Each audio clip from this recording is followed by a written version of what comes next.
that Donald Trump would sell this country for $1 if it meant lining his own pockets and greasing the palms of his Wall Street friends. And I, for one, am tired of hearing about how a two-bit union buster thinks of himself as more of a patriot than the woman who fights every single day to lift working people out from under the boots of greed, trampling on our way of life. The truth is, Don, you cannot love this country if you only fight for the wealthy and big business.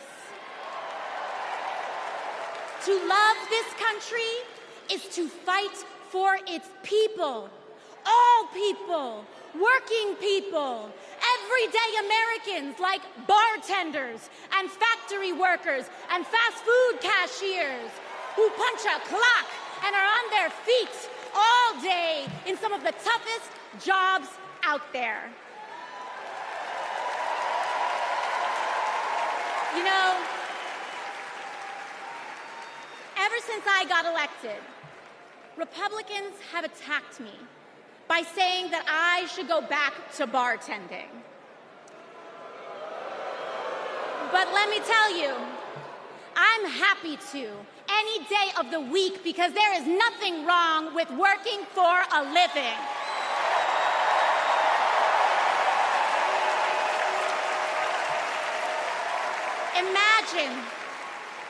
Imagine having leaders in the White House who understand that. Leaders like Kamala and Tim. But Chicago, just because the choice is clear to us does not mean that the path will be easy. Over the next 78 days, we will have to pour every ounce, every minute, every moment into making history on November 5th.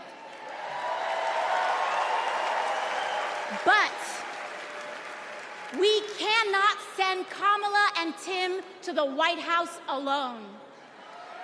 Together, we must also elect strong Democratic majorities in the House and in the Senate so that we can deliver on an ambitious agenda for the people. Because if you are a working parent trying to afford rent and childcare, Kamala is for you. If you are a senior who had to go back to work because your retirement didn't stretch far enough, Kamala is for you. If you're an immigrant family just starting your American story, Kamala is for you.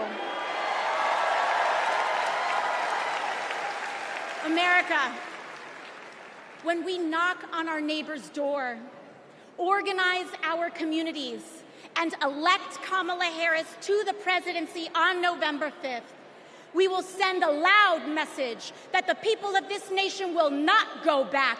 We choose a new path and open the door to a new day, one that is for the people and by the people.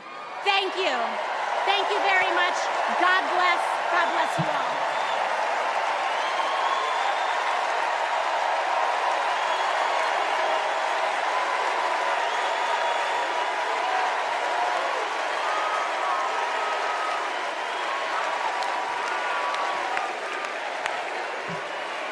Wow.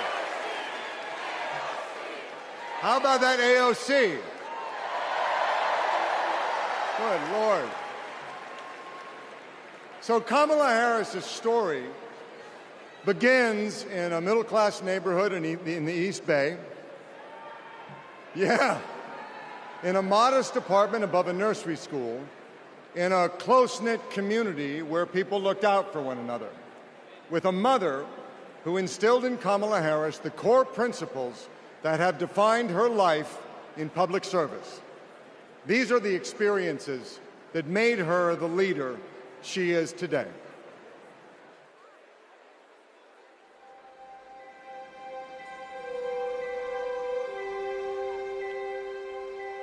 The neighborhood we grew up in was a very hardworking, middle-class, tight-knit community. Families going to church on Sunday, kids playing in the front yard. Mommy got us these bright blue matching bikes with banana seats, and we were surrounded by caring adults. This neighborhood on Bancroft Way, we've spent so much time here. Behind me is where it all began. Her mom, Shamala, rented the apartment that was above the Shelton's nursery. So in the beginning, Mrs. Shelton used to babysit the girls. Shamala was a single mom. Life was not easy for them, but she loved her daughters fiercely. Kamala herself says that her mom told her that she may be the first to do many things, but to make sure that she's not the last. She's always been that kind of person, a true leader, and very protective of her friends and her family. When Kamala was all of 4 years old, her best friend in kindergarten, Stacy Johnson, got into something with another kid on the playground. This one particular day, we had made some clay art, and this one boy in our class had taken mine for whatever reason and threw it on the ground, and it shattered. So Kamala, being very protective, just jumped in front of me and stood up to him. To me, that shows the kind of person that she has always been, to stand up to the bully and to stand up for the underdog and to stand up for what is right.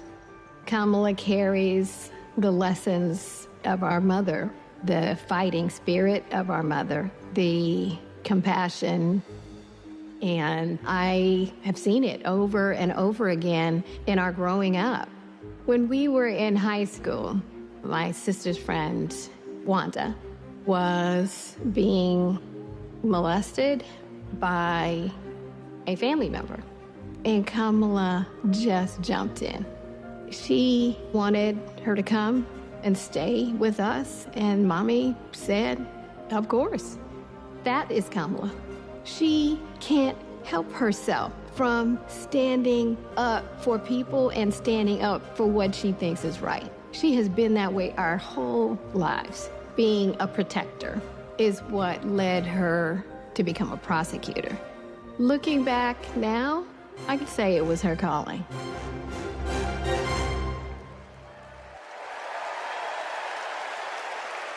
Please welcome Stacey Johnson Batiste and Doris Johnson.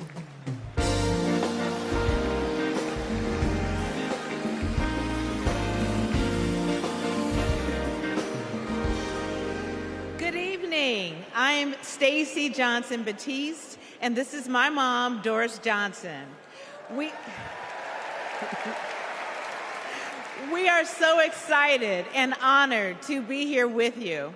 Kamala and I have known each other for a long time. We met at Burkwood Hedge School. We hit it off immediately and became each other's very first best friends. Our moms also became fast friends. And on weekends, we would pile into my 1966 Mustang, and Kamala's mom, Shamala, would sit in the front with me, and Kamala and Maya and Stacy would sit in the back, and off we would go to a movie or some adventure. My mom still has that Mustang. I do. Kamala and I both get our grit from our mothers. Kamala has always been a protector. One day at school, we made clay art projects during story time when they were outside on tables to dry. For whatever reason, a boy in our class took mine, threw it on the ground, and it shattered. Kamala jumped in between him and me and said something that made him so mad, he picked up a rock or something and hit her on the head. Blood came streaming down. The school called Shamala to come take her to the hospital. The stitches she got left a scar over one of her eyes. She still has it. That's the kind of person Kamala has always been from the very beginning. Someone who doesn't hesitate to stand up for what's right, to take up for the underdog, and to stand up to bullies.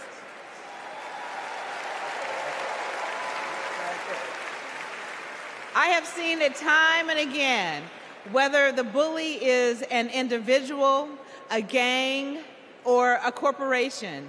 She fights for all of us. Before we go, I know my mom has one more thing to say. Kamala, your mom would be so proud of you.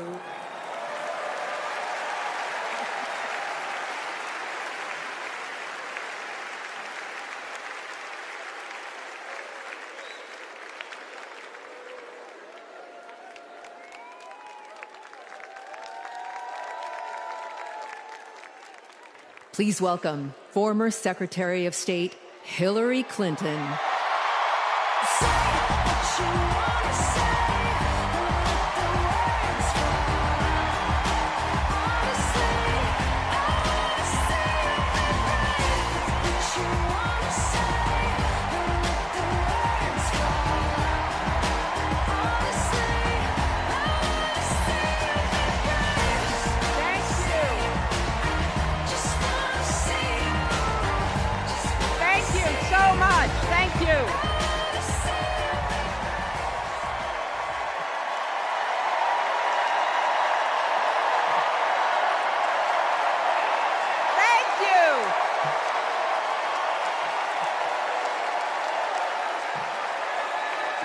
Thank you all so much.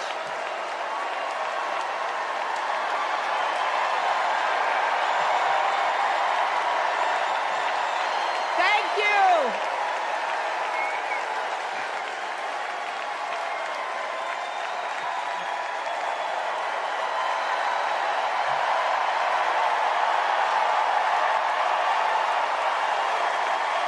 Thank you, my fellow Democrats.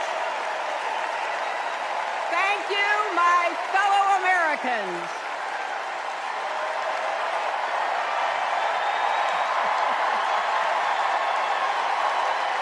Thank you so much. You know,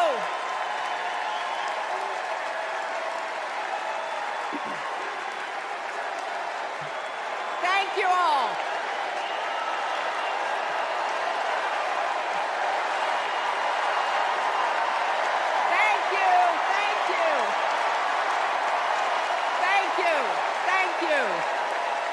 Thank you so much.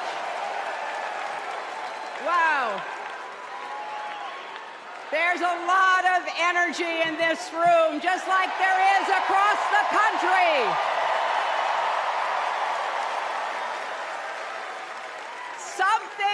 Something is happening in America. You can feel it. Something we've worked for and dreamed of for a long time.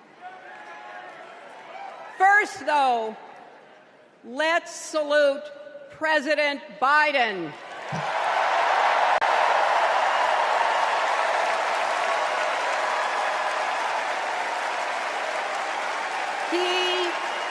He has been democracy's champion at home and abroad. He brought dignity, decency, and competence back to the White House. And he showed what it means to be a true patriot. Thank you, Joe Biden, for your lifetime of service and leadership.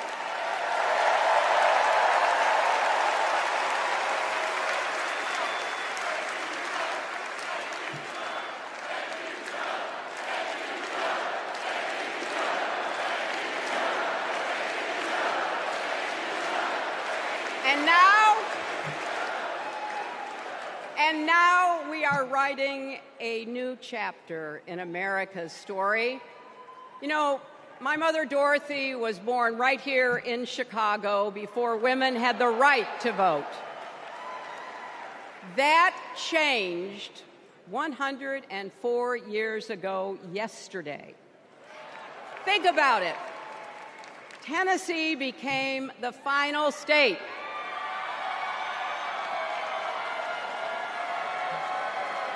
to ratify the 19th Amendment to the Constitution. The state legislature was deadlocked until one lawmaker's mother, a widow who read 3 newspapers a day, sent a letter to her son. "No more delays," she wrote. "Give us the vote." And since that day, every generation has carried the torch forward. In 1972, a fearless black congresswoman named Shirley Chisholm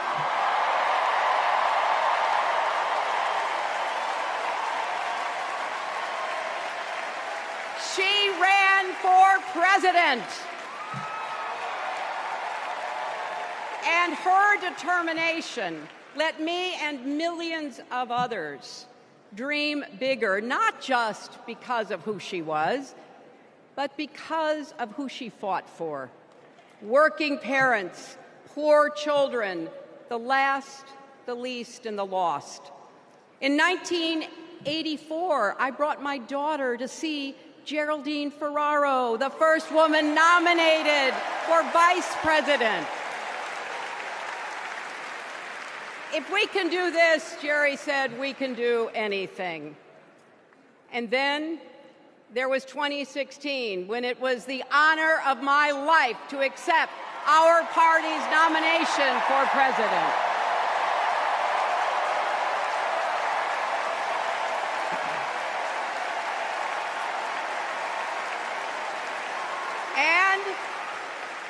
And nearly 66 million Americans voted for a future where there are no ceilings on our dreams.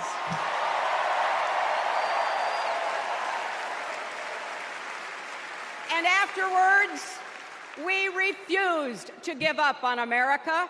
Millions marched, many ran for office. We kept our eyes on the future. Well, my friends, the future is here.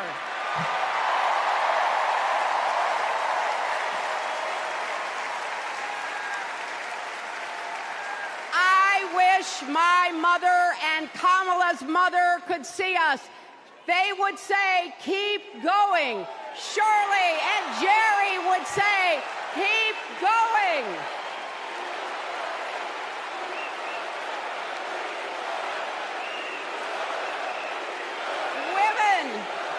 Women fighting for reproductive health care are saying, keep going. Families building better lives, parents stretching to afford child care, young people struggling to pay their rent. They're all asking us to keep going. So, with faith in each other and joy in our hearts, let's send Kamala Harris and Tim Walz to the White House.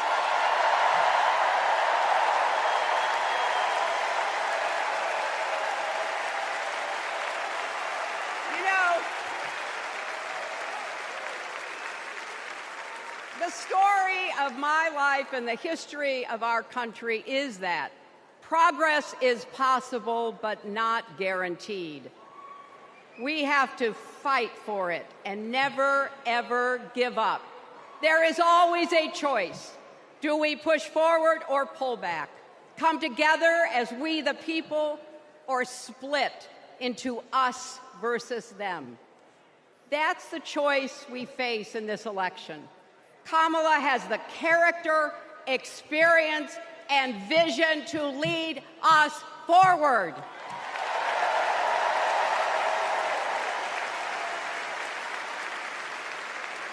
I know her heart and her integrity. We both got our start as young lawyers, helping children who were abused and neglected. That kind of work changes a person. Those kids stay with you. Kamala carries with her the hopes of every child she protected, every family she helped, every community she served. So as president, she will always have our backs, and she will be a fighter for us. She will fight to lower costs for hardworking families, open the doors wide for good-paying jobs, and yes, she will restore abortion rights nationwide.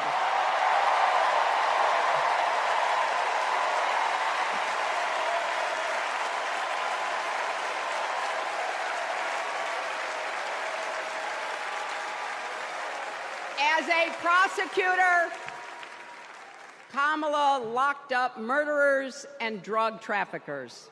She will never rest in defense of our freedom and safety. Donald Trump fell asleep at his own trial, and when he woke up, he made his own kind of history, the first person to run for president with 34 felony convictions.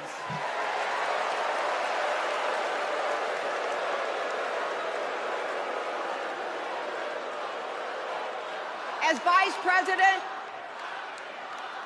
Vice President, Kamala sat in the Situation Room.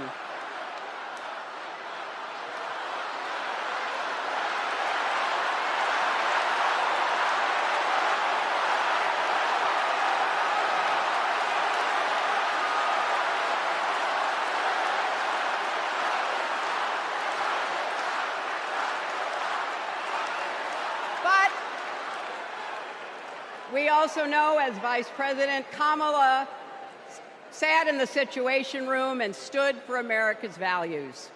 I know what it takes, and I can tell you, as Commander-in-Chief, Kamala won't disrespect our military and our veterans.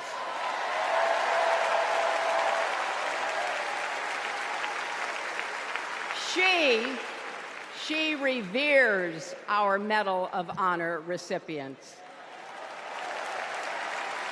She won't be sending love letters to dictators. She will defend democracy and our Constitution and will protect America from enemies, foreign and domestic.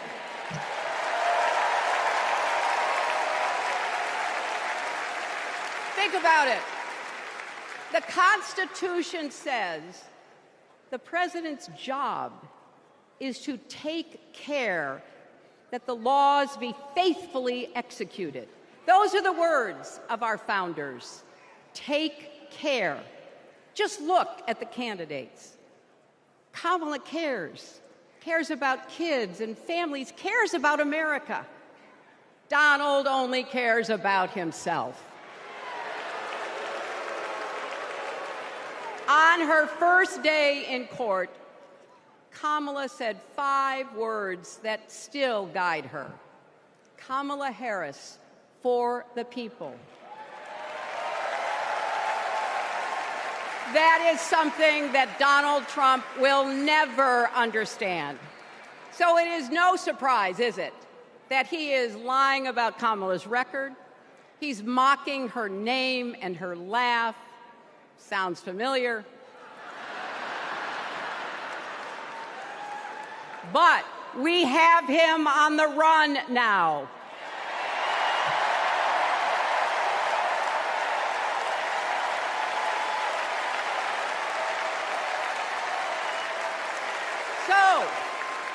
So, no matter what the polls say, we can't let up. We can't get driven down crazy conspiracy rabbit holes. We have to fight for the truth. We have to fight for Kamala as she will fight for us. Because you know what? It still takes a village to raise a family, heal a country, and win a campaign.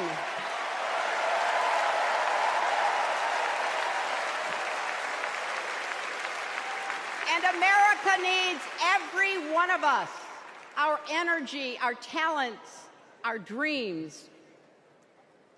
We're not just electing a president, we're uplifting our nation.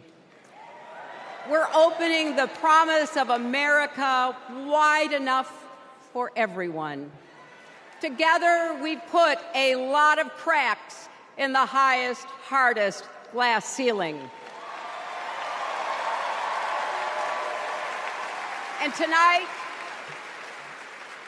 so close to breaking through once and for all, I want to tell you what I see through all those cracks and why it matters for each and every one of us. What do I see? I see freedom.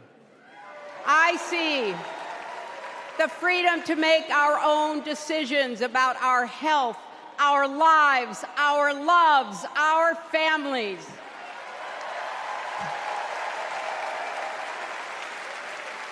The freedom to work with dignity and prosper, to worship as we choose or not, to speak our minds freely and honestly. I see freedom from fear and intimidation, from violence and injustice, from chaos and corruption. I see the freedom to look our children in the eye and say, in America, you can go as far as your hard work and talent will take you, and mean it. And you know what? On the other side of that glass ceiling is Kamala Harris raising her hand and taking the oath of office as our 47th President of the United States.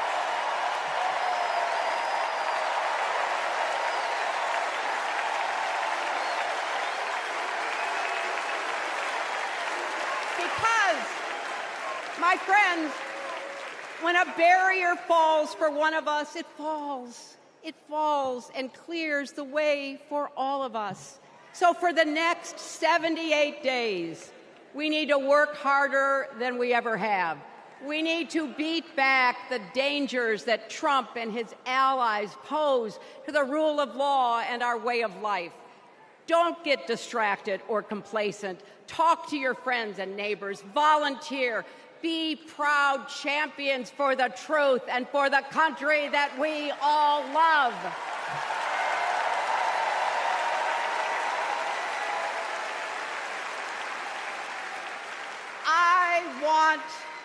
I want my grandchildren and their grandchildren to know I was here at this moment, that we were here, and that we were with Kamala Harris every step of the way. This is our time, America. This is when we stand up. This is when we break through. The future is here. It's in our grasp. Let's go win it.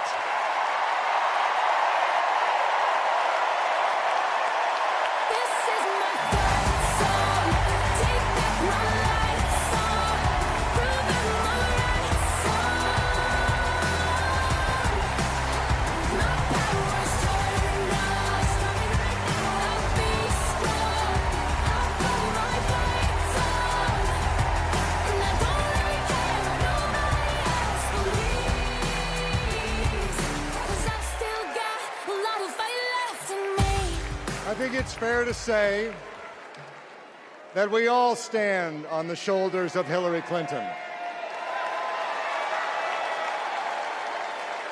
So, I'm just checking. Are you ready to join this fight yet? Okay, that's the answer I was looking for. So I want you to text JOIN to 30330 and get involved.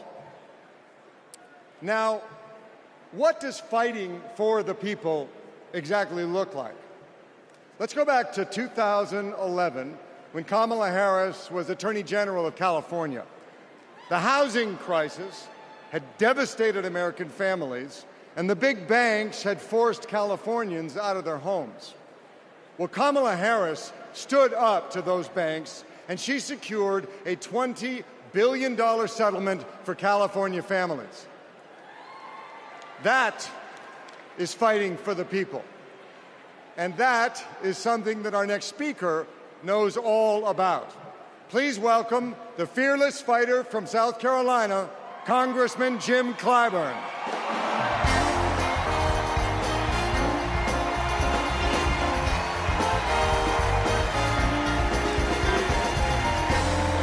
Thank you.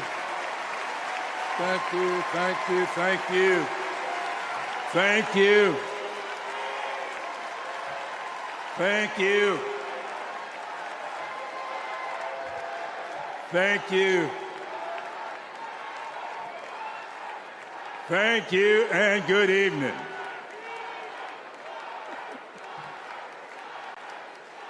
Thank you, South Carolina. Thank you.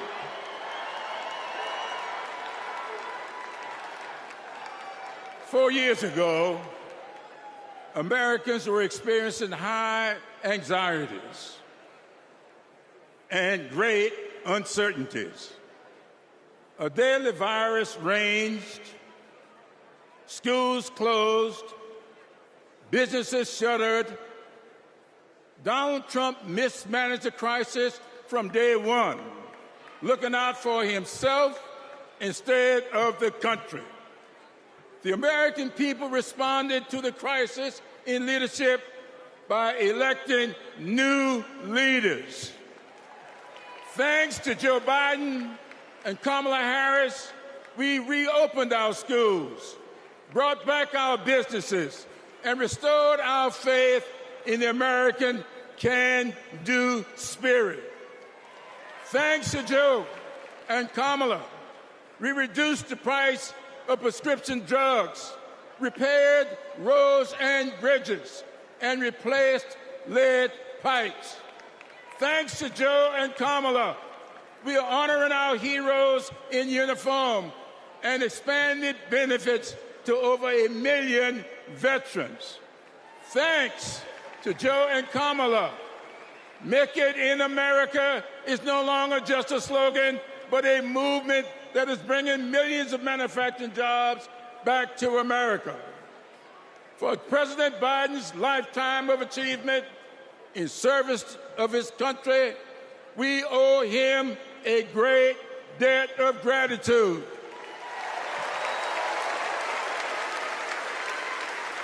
And we are all grateful for one of the best decisions he made, selecting Kamala Harris as his vice president and endorsing her to succeed him.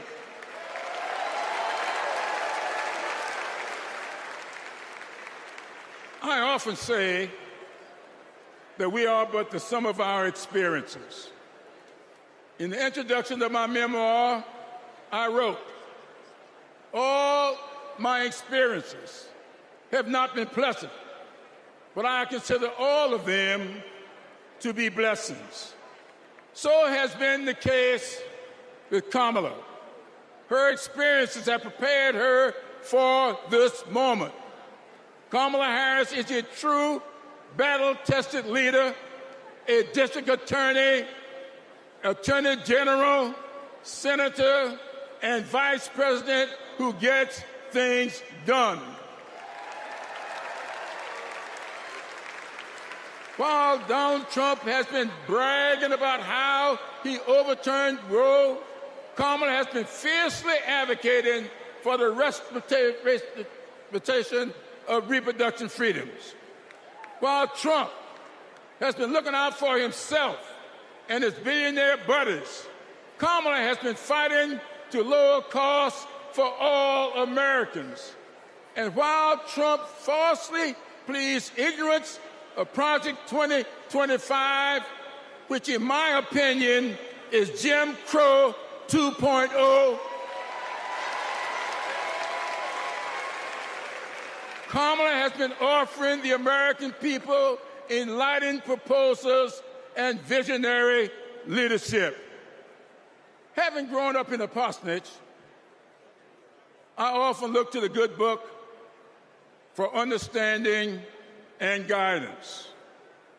As 2 Corinthians informs, we are troubled on every side, yet not distressed. We are perplexed, but not in despair. persecuted but not forsaken, cast down but not destroyed. Our great democracy has been tested, and so has the basic goodness of the American people. But our resolve to remain a great country with freedom and justice for all will not falter. We will continue our march toward a more perfect union, united in our common purpose and emboldened by our resolve to elect Kamala Harris and Tim Walz as the next president and vice president of these United States of America. Thank you and Godspeed.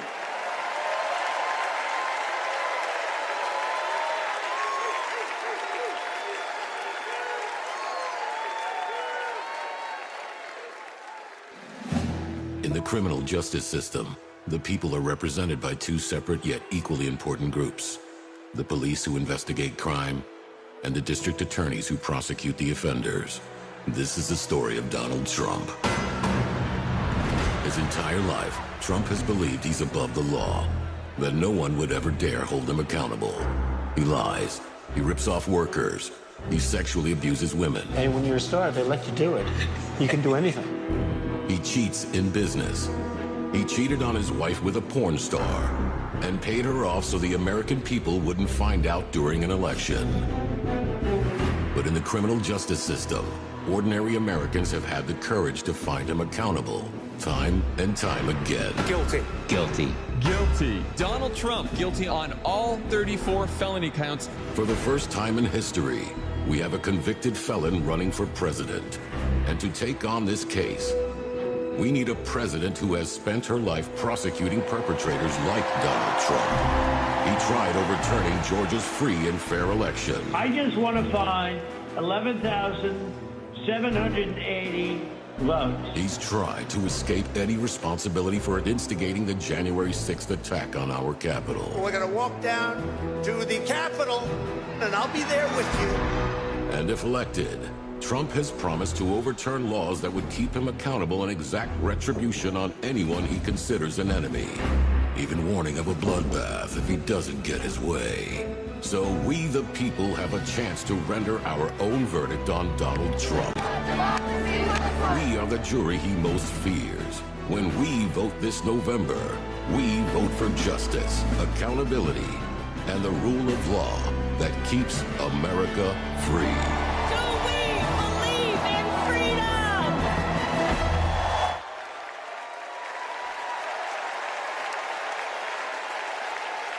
Please welcome Maryland Representative Jamie Raskin.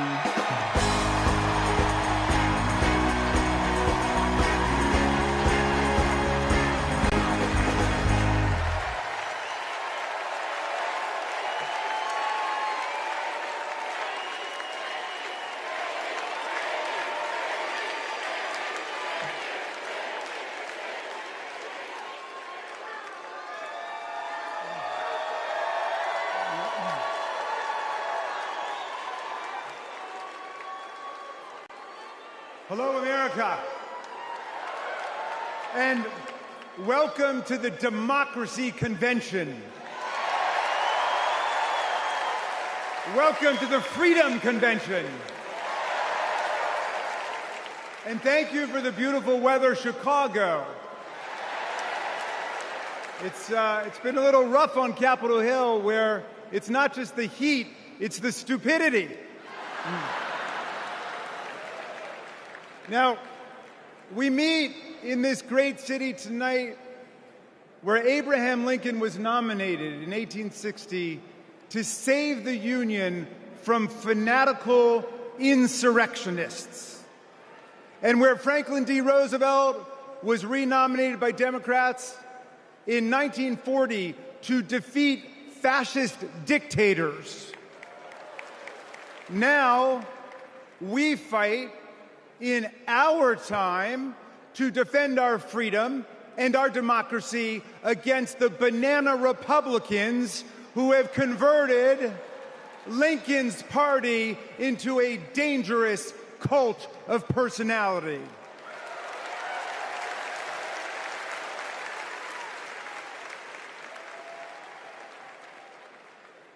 You know, I'll never forget the pounding on the doors of the House chamber on January 6th, or the screams to follow. Hundreds of our police officers taunted and attacked, 140 of them wounded by extremists wielding baseball bats, steel pipes, even American flags. 5 people died that day, and 4 more of our officers took their own lives in the days and weeks to come. All of this after Trump was defeated by more than 7 million votes by the great Joe Biden.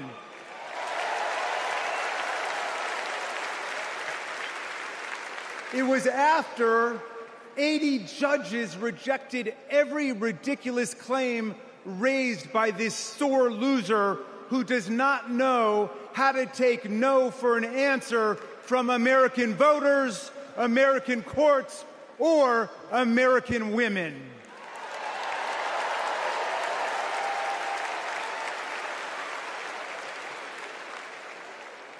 Remember what the mob chanted as they stormed the Capitol and injured our officers? Hang Mike Pence. Someone should have told Donald Trump that the president's job under Article 2 of the Constitution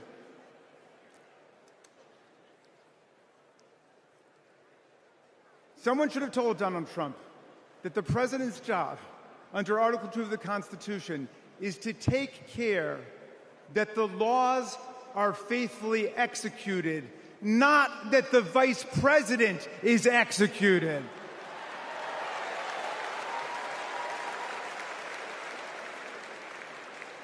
Pence has now joined more than 24 officials from Donald Trump's own administration in denouncing him, an historical record. And Pence is the first vice president in more than 2 centuries not to support the president he served with in a general election. And by the way, J.D. Vance, do you understand why there was a sudden job opening for running mate on the GOP ticket? They tried to kill your predecessor. They tried to kill him because he would not follow Trump's plan to destroy and nullify the votes of millions of Americans. Your votes, Pennsylvania. Your votes, Michigan. Your votes, Georgia, Nevada, Arizona. Are we going to go back to the days of election suppression and violent insurrection?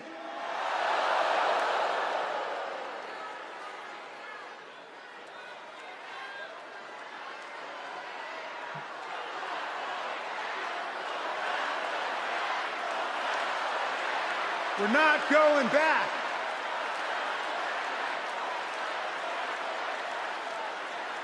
Well, look, 1 week after that beautiful day, as Trump calls it, the Republicans, 10 Republicans, joined all of the Democrats to impeach Trump for the worst high crime and misdemeanor ever committed by a president, inciting insurrection against our own Constitution. Make no mistake, a man who uses fraud, theft, and violence to take power will commit any crime to keep it.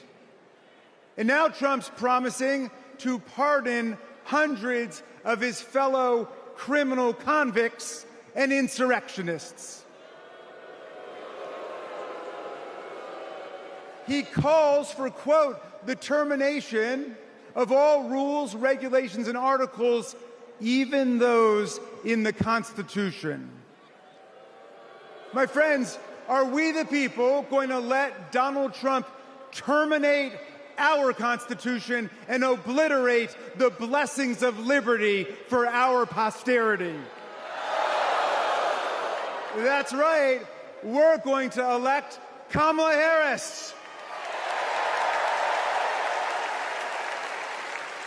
We're going to elect the career prosecutor and inspiring public servant and Coach Walls. And we're going to defeat Donald Trump, the career criminal and incorrigible recidivist con man, and his pet chameleon, J.D. Vance.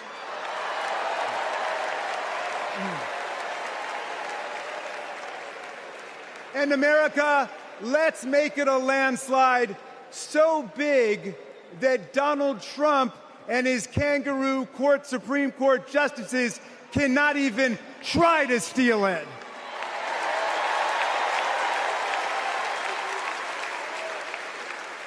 Let's make every vote count. Let's make sure every vote is counted. Let's let freedom ring, and let's let democracy work in America.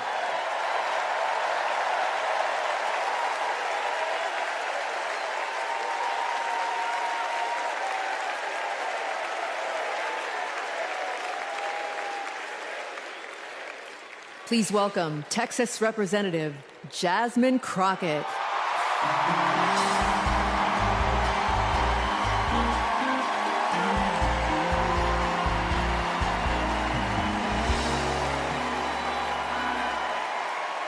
Well, good evening, America!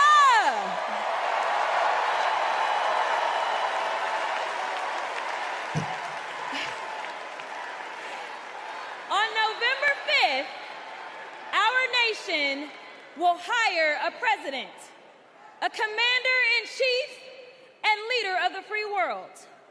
So let's compare their resumes, shall we? One candidate worked at McDonald's while she was in college at an HBCU. HU.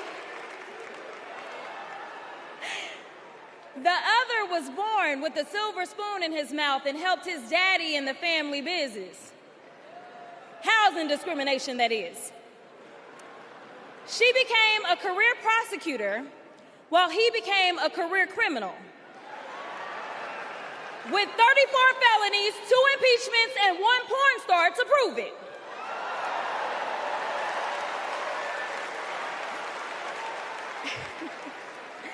Her entire career as an elected district attorney, attorney general, and senator, she's always worked for one client, the people. Meanwhile, he's a 78-year-old, lifelong predator, fraudster, and cheat, known for inciting violent mobs. Listen, y'all. He's only looked out for one person, himself. As women are dying, he is bragging about overturning Roe. And y'all know I come from Texas. And right now in Texas, come on, Texas. But right now in Texas, they want to institute the death penalty. That is a problem. While Kamala Harris is fighting for our reproductive rights to be restored. She is also the leader we need on the global stage. She helped secure the release of Americans wrongfully detained in Russia. At the same time, he cozies up to his role model, Vladimir Putin, and MAGA holds legislation hostage here at home, critical resources to secure the border, military aid to Ukraine, and even the Farm Bill. She's lived the American dream while he's been America's nightmare.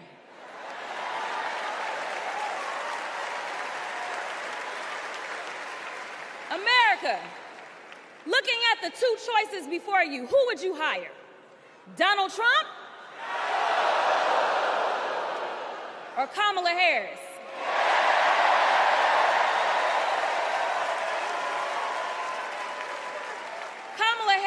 has a resume. Donald Trump has a rap sheet.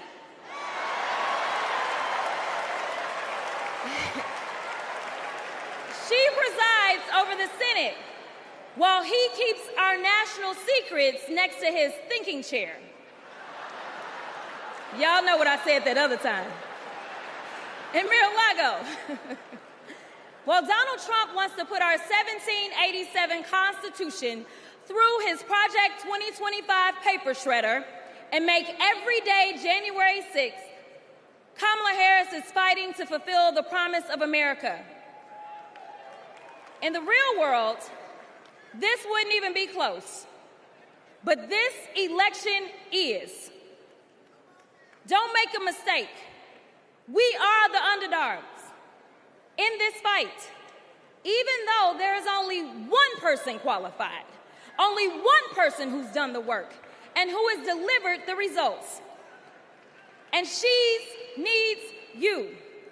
She needs your one vote this November. Can we count on you?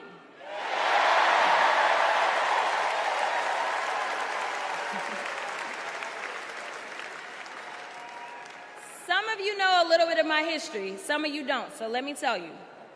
I was a public defender.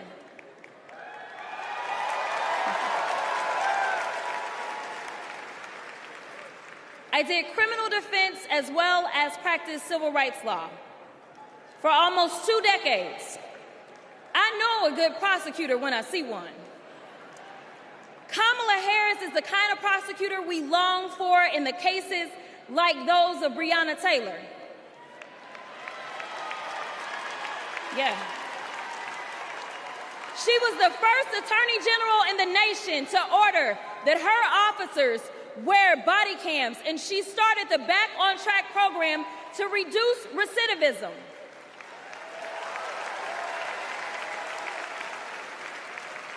Listen, y'all, she did all these things because she genuinely cares about people.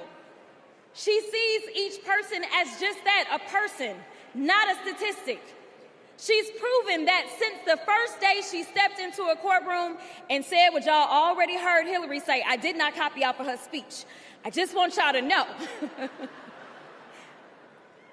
She walked into that courtroom and said, Kamala Harris for the people. And she meant that.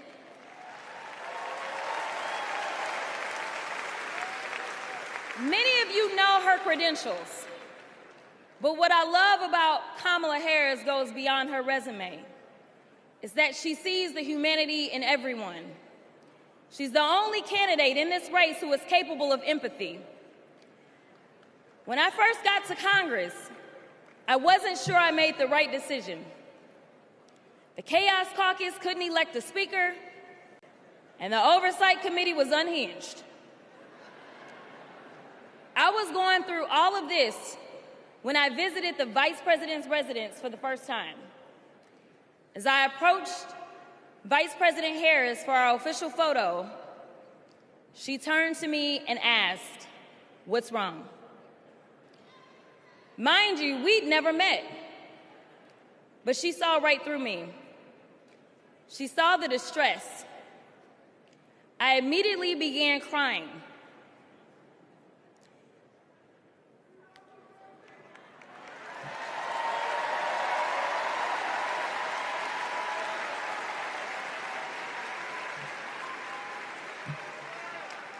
And the most powerful woman in the world wiped my tears and listened.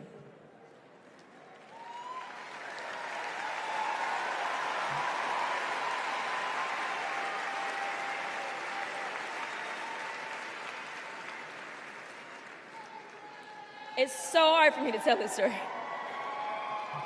She then said, among other things, "You are exactly where God wants you. Your district chose you because they believe in you, and so do I."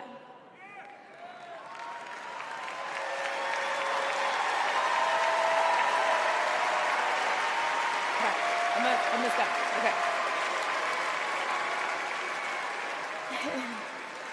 The next month, I went viral for the first of many times to come for hitting Republicans with a dose of their own medicine.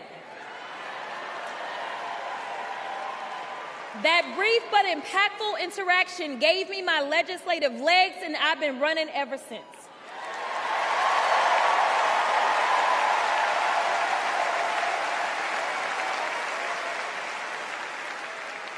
The question before us is, will a vindictive, vile villain violate voters' vision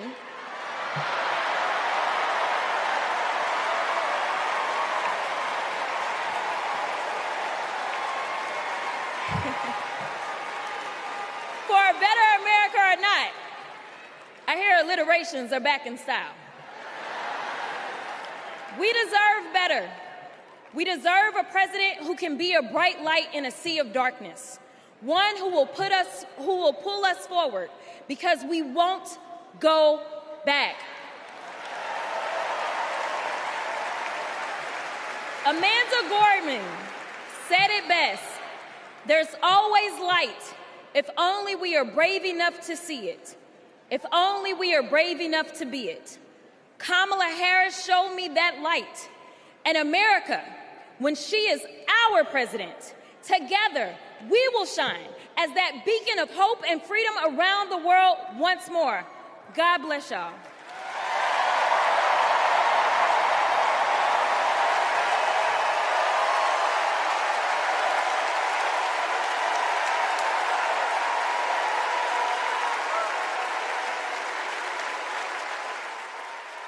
This is one of our willow boxes. This was the outfit that she was gonna maybe wear home from the hospital. Here's her little... the blanket that she was in. It's okay. No. For 54 years, they were trying to get Roe v. Wade terminated, and I did it. And I'm proud to have done it. I was punished for 3 days having to wait for either my baby to die or me to die, or both. I was stuck in this horrific hell of both wanting to hear her heartbeat and also hoping I wouldn't. There has to be some form of punishment. For the woman? Yeah, there has to be some form. I almost died because doctors were forced to follow Trump's abortion ban. Kamala will protect a woman's right to choose. We trust women to make decisions about their own body and not have their government tell them what to do. I have so much faith in her. And when Congress passes a law to restore reproductive freedoms as President of the United States, I will sign it into law.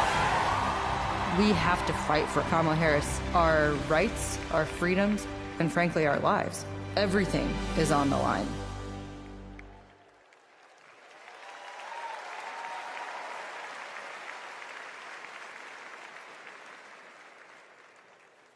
When you're expecting a baby, packing for the hospital should be a joyful moment. For us, it was different. We were told with 100% certainty we would lose our baby girl, Willow, and we were sent home. For 3 days, we waited until Amanda was sick enough to receive standard abortion care. Eventually, Amanda's temperature spiked. She was shaking, disoriented, and crashing. I don't remember what I threw into our bag that day, only that instead of welcoming Willow, I was hoping Amanda's life could be saved. I'm here tonight because the fight for reproductive rights isn't just a woman's fight. This is about fighting. This is about fighting for our families. And as Kamala Harris says, our future.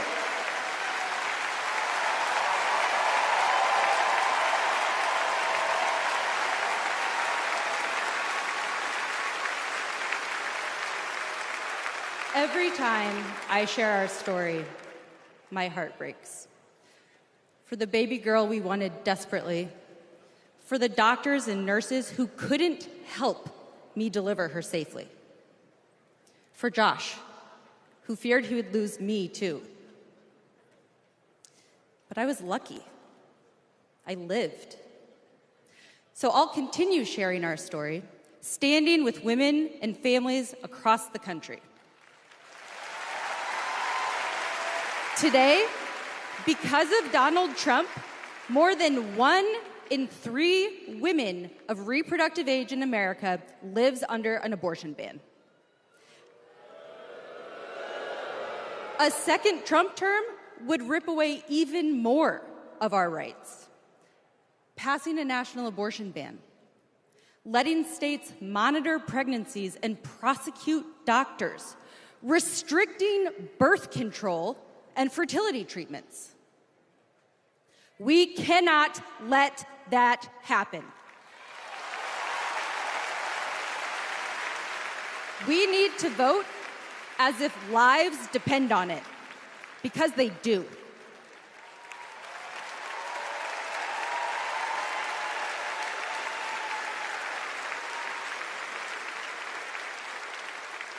Two years ago, my husband and I were expecting our second child. Our daughter, Lauren, couldn't wait to be a big sister.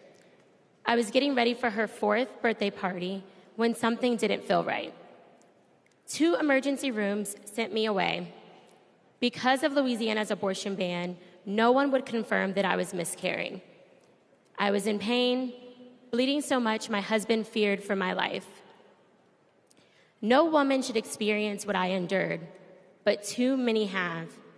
They write to me saying, "What happened to you happened to me." Sometimes they're miscarrying, scared to tell anyone, even their doctors. Our daughters deserve better. America deserves better.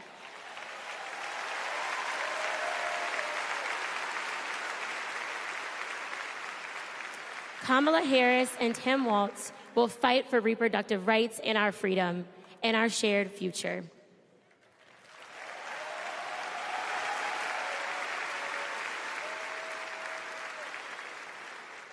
Growing up, I was an all-American girl.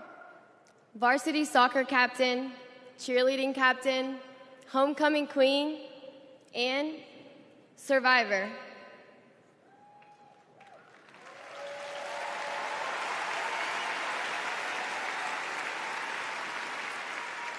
I was raped by my stepfather after years of sexual abuse.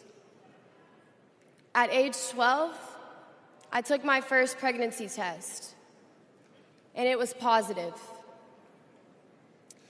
That was the first time I was ever told, "You have options."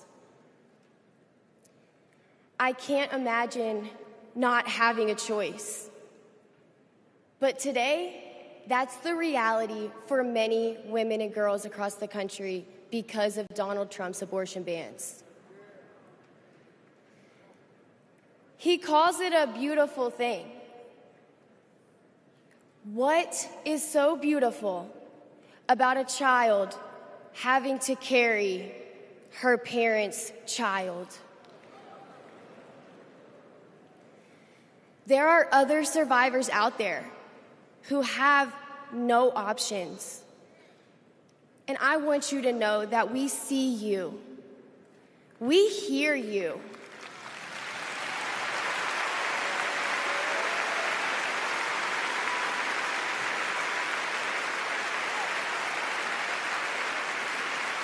Kamala Harris will sign a national law to restore the right to an abortion.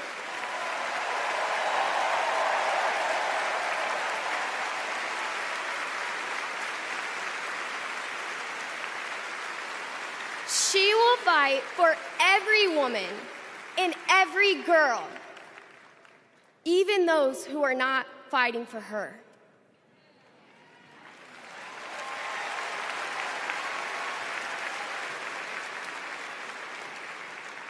And now, I am honored to introduce another champion for women, a leader who's fought for me and for so many others, Governor Andy Beshear.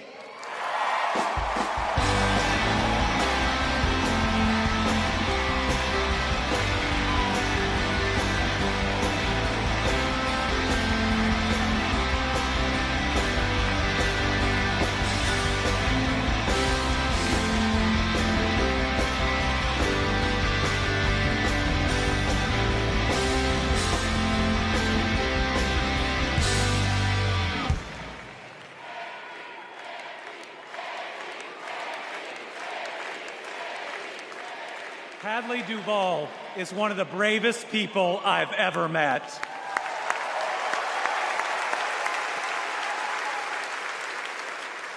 I'm amazed at the courage it takes to share her pain, to share her truth. Yet Donald Trump brags about tearing a constitutional right away from Hadley and every other woman and girl in our country. That's why we must tear away any chance he can ever be president ever again.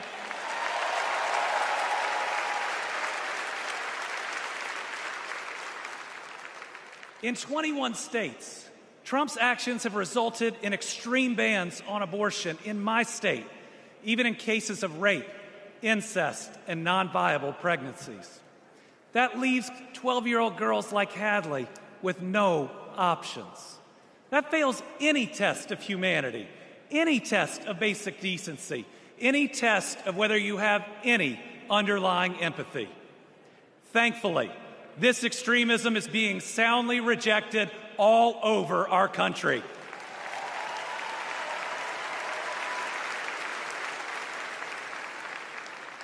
In Kentucky, we put reproductive freedom on the ballot last November, and I beat Donald Trump and Mitch McConnell's hand-picked candidate by more than 5 percentage points.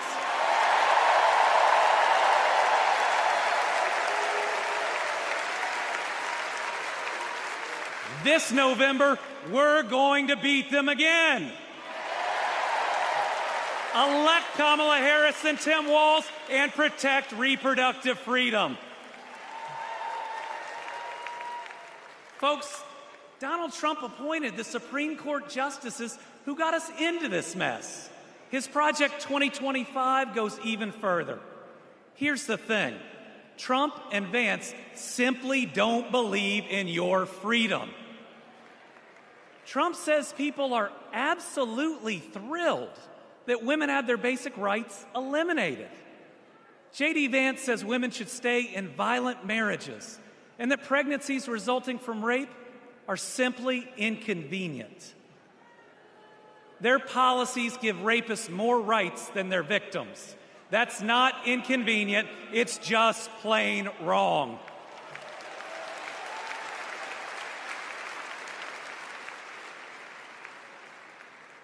And a woman grieving a non-viable pregnancy shouldn't be required to carry it to term just to listen to her child die or to hear no sound at all.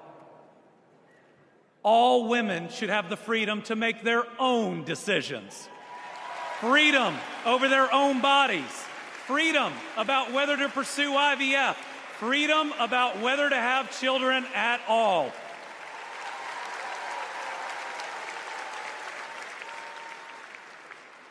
How we treat people transcends party lines. It goes right to the heart of who we are. My faith teaches me the golden rule that I am to love my neighbor as myself. And the parable of the Good Samaritan says we are all each other's neighbors. So I want anyone watching tonight, Republican, Independent, Democrat, to know that you are welcome here.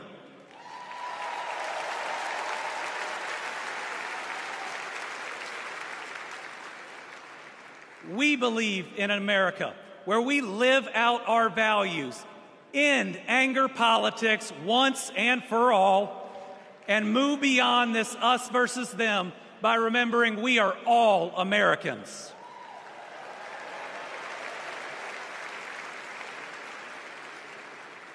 That's how Joe Biden and Kamala Harris lead.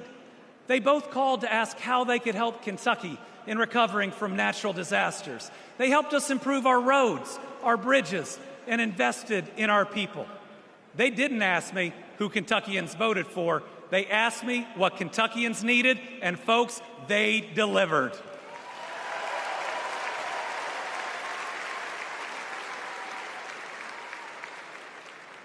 Kamala Harris gets it. She knows we must move beyond anger, extremism, and division, that everyone has dignity and deserves respect. America, we're going to win.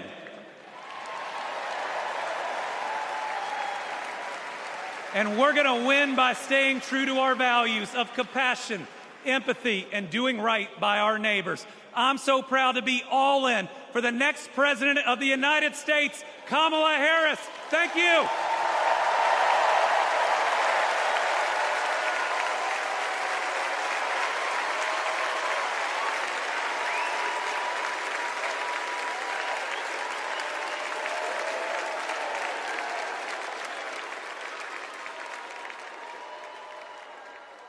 Please welcome Georgia Senator Raphael Warnock.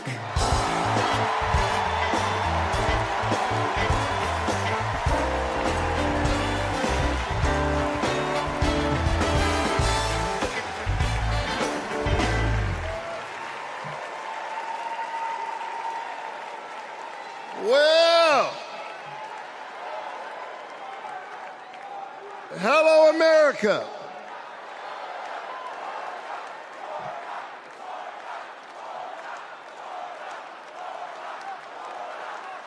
Thank you so very much. On January 5th, 2021, the people of Georgia did an amazing thing.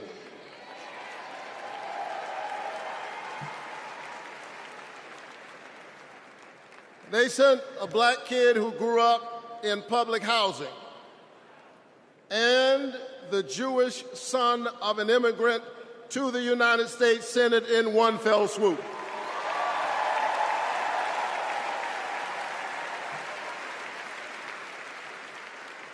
And among those Georgians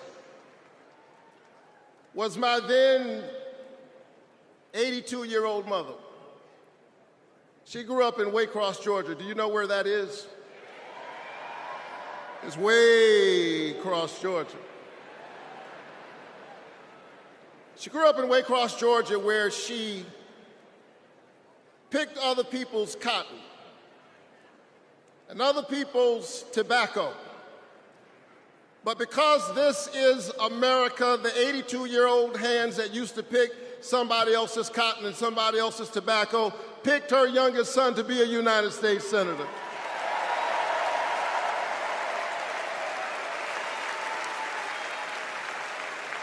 This is my America. Thank you, Mom. Thank you, Georgia. Thank you, America, for raising your voice and using your vote. A vote is a kind of prayer for the world we desire for ourselves and for our children, and our prayers are stronger when we pray together. And so together we flipped the Senate, held the House, and we sent Joe Biden and Kamala Harris to the White House.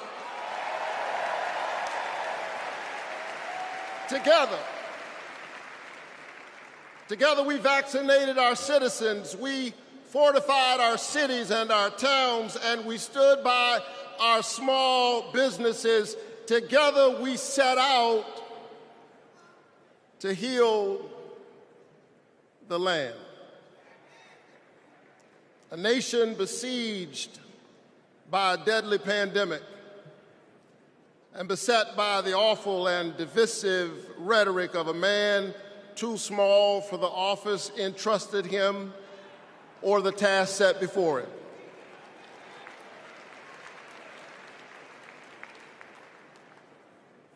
The day after my January 5th election, he instigated an insurrection, a violent assault on our nation's capital and the peaceful transfer of power, all driven by the big lie.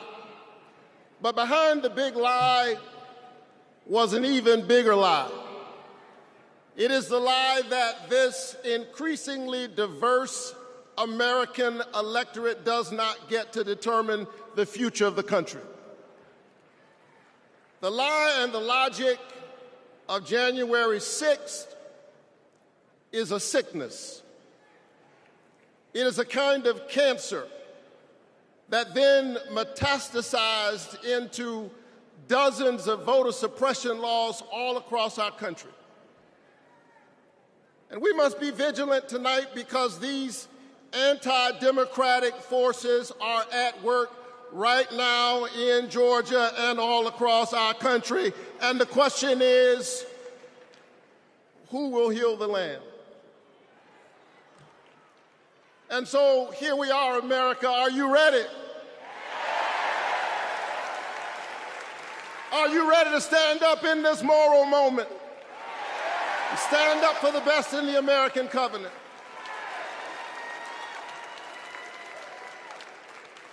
Elections are about the character of a country.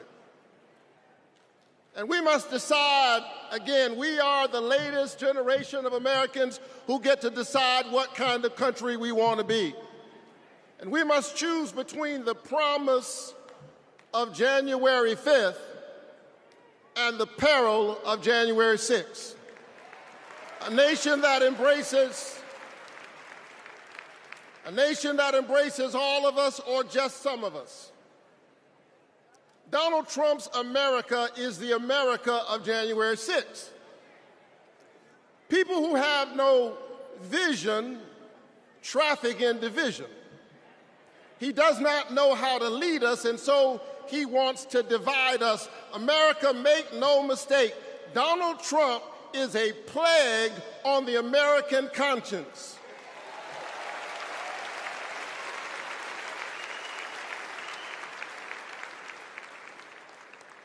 He is a clear and present threat to the precious covenant we share with one another. And yes, I saw him holding the Bible and endorsing a Bible as if it needed his endorsement. He should try reading it.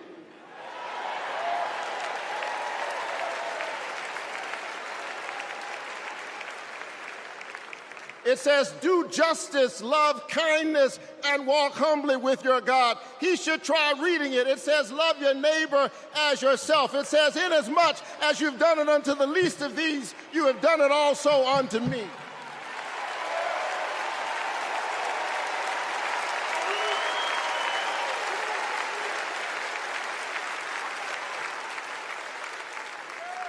I choose the American covenant. E pluribus unum, out of many one. I choose January 5th. I choose a nation that provides a path for ordinary people and gives every child a chance.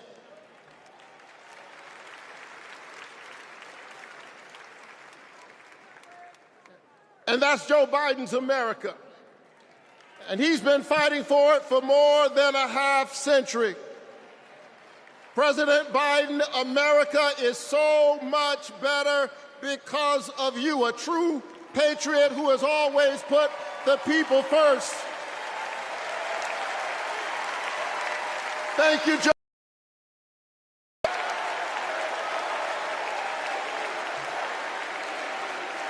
Thank you, Joe.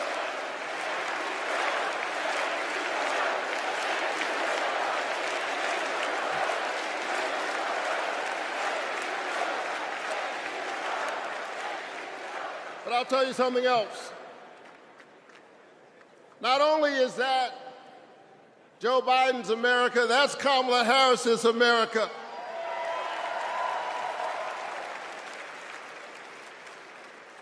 She was leading with Joe Biden when we expanded the child tax credit, cutting child poverty in America nearly in half. We ought to renew it. She cast a tie-breaking vote for my bill capping the cost of insulin to no more than $35 per month for seniors. We ought to extend it to everybody. Together we passed an infrastructure bill, bolstered American manufacturing and clean energy, an investment in the house that we all share together. And I've got news for you, we are just getting started. Are you ready to win this election?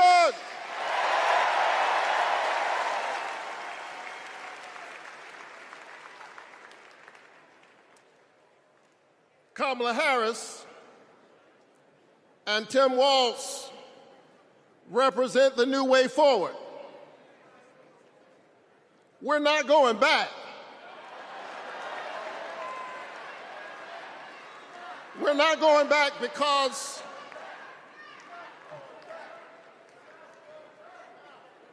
we are the United States of America. We always dream about the future. And so forward on women's reproductive rights, because we believe that a patient's room is too small and cramped a space for a woman, her doctor, and the United States government. That's too many people in the room.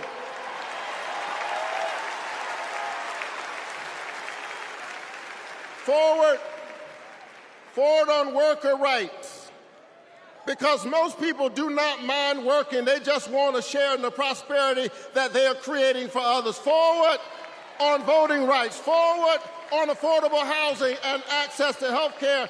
We are moving forward.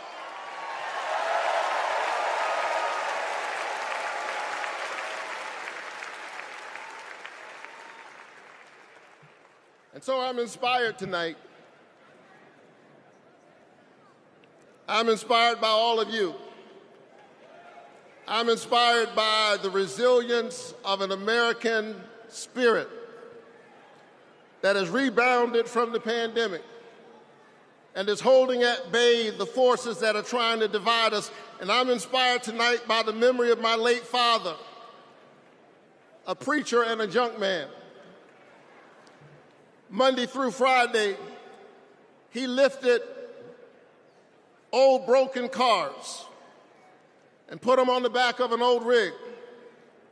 But on Sunday morning, the man who lifted broken cars lifted broken people whom other people had discarded and told them that they were God's somebody.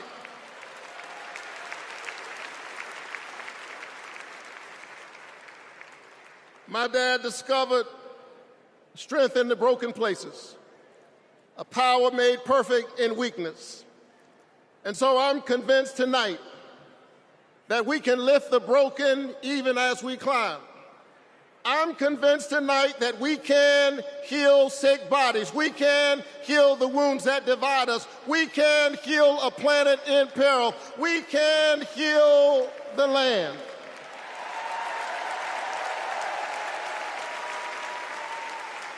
And in a strange way,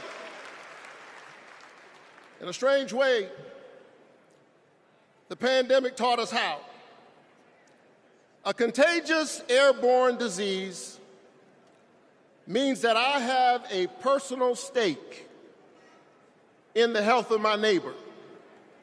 If she's sick, I may get sick also. Her health care is good for my health. I'm just trying to tell you that we are as close in our humanity as a cough. I need my neighbor's children to be okay so that my children will be okay. I need all of my neighbor's children to be okay. Poor inner city children in Atlanta and poor children of Appalachia. I need the poor children of Israel and the poor children of Gaza. I need Israelis and Palestinians. I need those in the Congo, those in Haiti, those in Ukraine. I need American children on both sides of the track to be okay. Because we are all God's children. And so let's stand together. Let's work together. Let's organize together. Let's pray together. Let's stand together. Let's heal the land. God bless you. Keep the faith and keep looking up.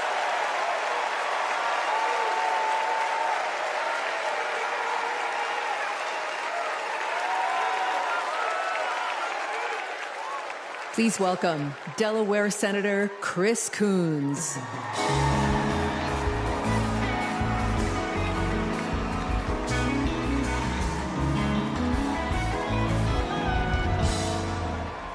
Good evening, folks. Good evening, America. Good evening, Chicago. Are there any Democrats in the room tonight? Folks, we are on the verge of making history. We are on the verge of an historic election. And I want to talk with you for just a few minutes about my dear friend, our president, Joe Biden. Joe Biden's mom had a saying: "You are defined by your courage, and you are redeemed by your loyalty." 4 years ago, I had the honor of helping introduce Joe Biden to our national convention. I spoke about Joe's faith, his love of family, his determination to restore the soul of our nation. Back in 2020, America was nearly flat on our back from a deadly pandemic, an economic collapse, and then in January, an assault on our democracy. All of this, because the drama and chaos of our former president had knocked us down. But folks, Joe Biden's courage, Joe Biden's faith in us, Joe Biden's determination to heal the soul of our nation gave us hope and gave us confidence. Someone who has himself been knocked down by life time and again. Joe Biden knows the grit and determination of the American people. He believed in us, and Joe Biden helped us get back up again.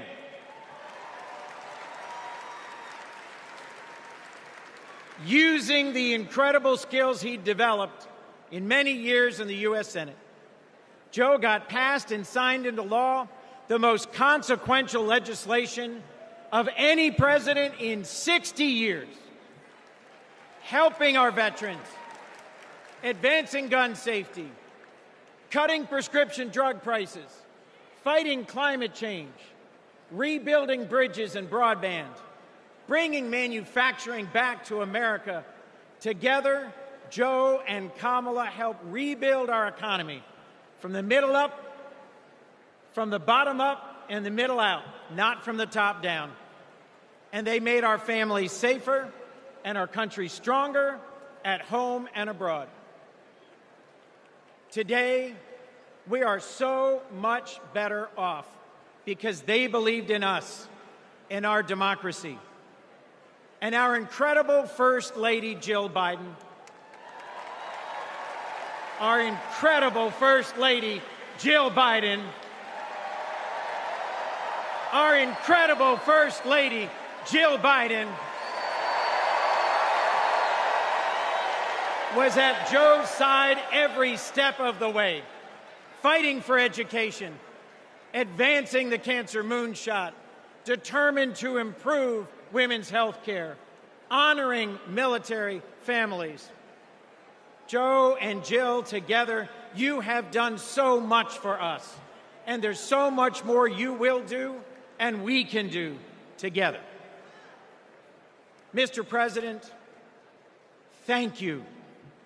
Thank you for elevating a great leader in Kamala Harris.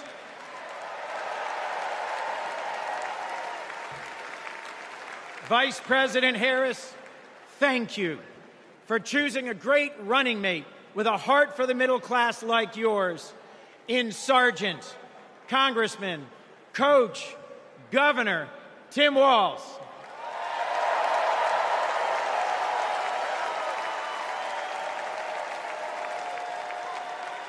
I have hope. Do you? I have hope. Do you? I have hope. Do you?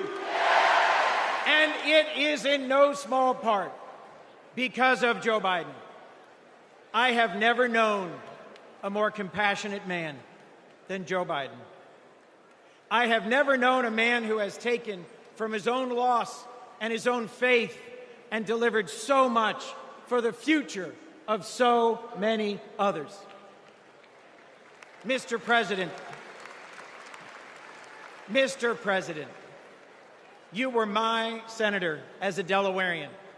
You are my president as an American, and you will always be my friend. On behalf of our nation, Joe, for your courage in fighting for our democracy, we thank you.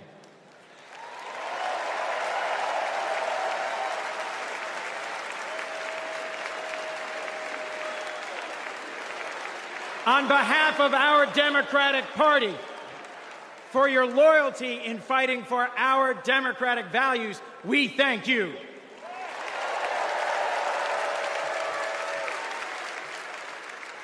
And on behalf of Delaware, thank you, Joe, and God bless you.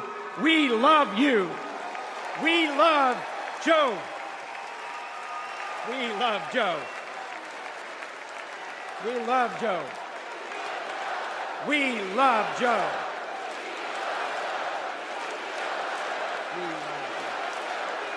Thank you all. We love Joe. God bless you, and thank you very much.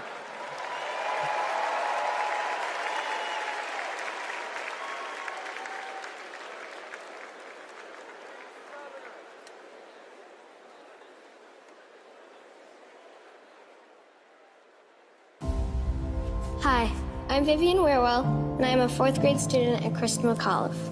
I've been bouncing around all week excited for this moment, and last night I could barely sleep. I remember the day that we heard that President Biden had won, and the whole neighborhood started celebrating. So when I heard you were coming, I really wanted to meet you.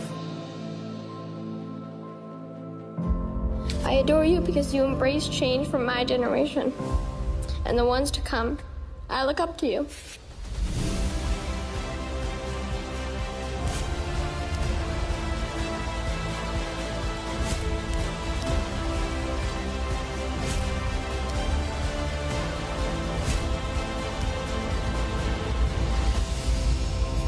Now it is my honor to introduce our First Lady, Dr. Jill Biden.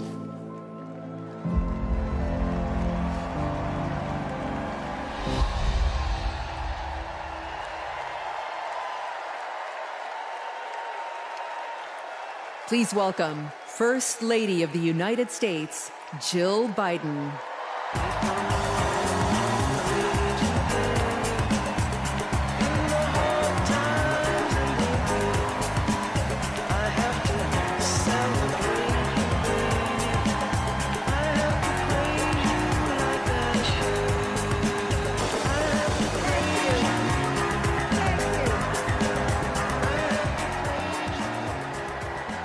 Thank you.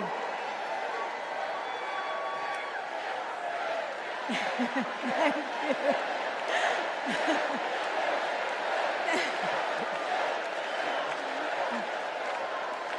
Thank you. Thank you so much. Love you too. Joe and I have been together for almost 50 years.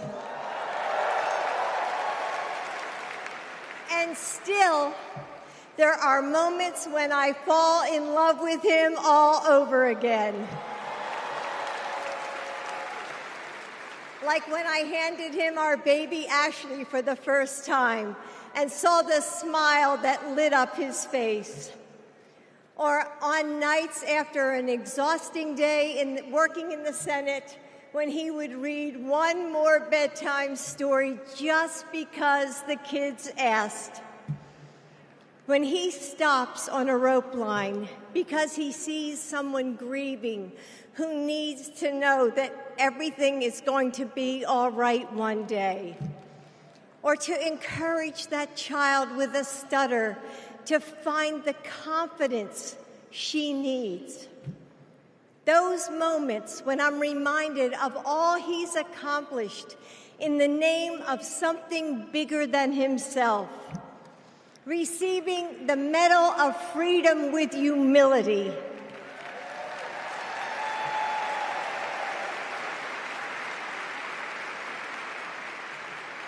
Placing his hand on our family Bible to take his oath of office. And weeks ago, when I saw him dig deep into his soul and decide to no longer seek re-election and endorse Kamala Harris.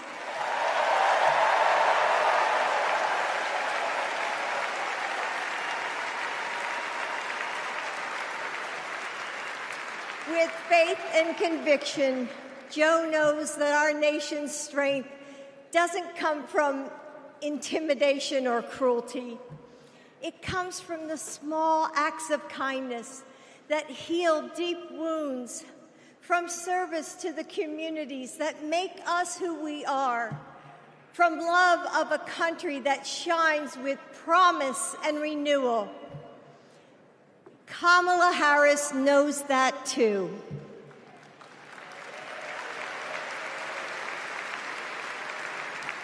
Our son, Beau, first worked with Kamala when he was Attorney General of Delaware. He told me at the dinner table one night, "Mom, she's special, someone to keep your eye on." And he was right. Joe and I know Kamala. We have seen her courage, her determination, and her leadership up close. Kamala and Tim, you will win.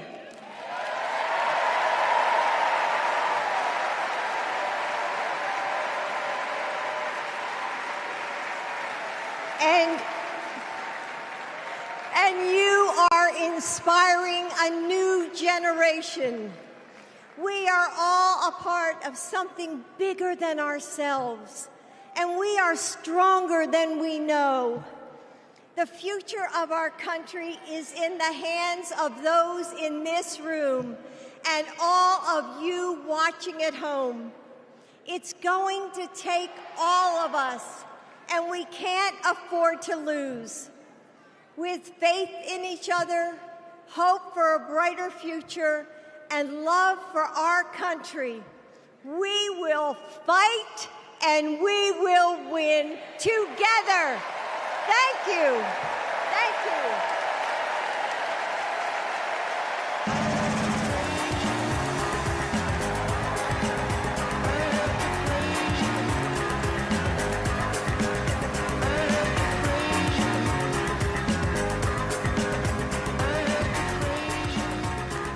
Please welcome first daughter, Ashley Biden.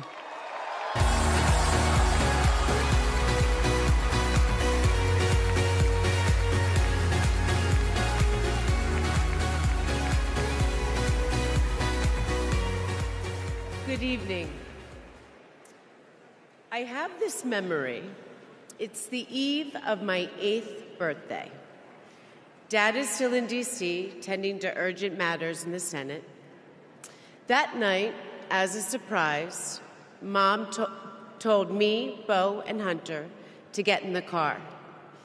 I remember pulling up to the Wilmington Amtrak station, riding up the escalator to the platform. The train stops, doors open, and Dad steps out. As soon as I saw him, I run down that platform and jump into his arms. Like magic, Mom brought out a cake, they sang happy birthday, and I blew out the candles. Dad hugged me, and he said that he had to get back to work. He crossed to the southbound train, and off he went to D.C. That was a snapshot of one moment, of one day, on this extraordinary journey of being Joe Biden's daughter.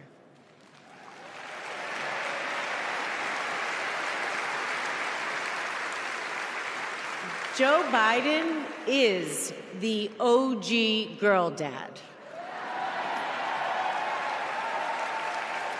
He told me I could be anything and I could do anything. As a child, I would sit on the leather chair in his office doing my homework, and he would sit next to me doing his work, drafting the Violence Against Women Act.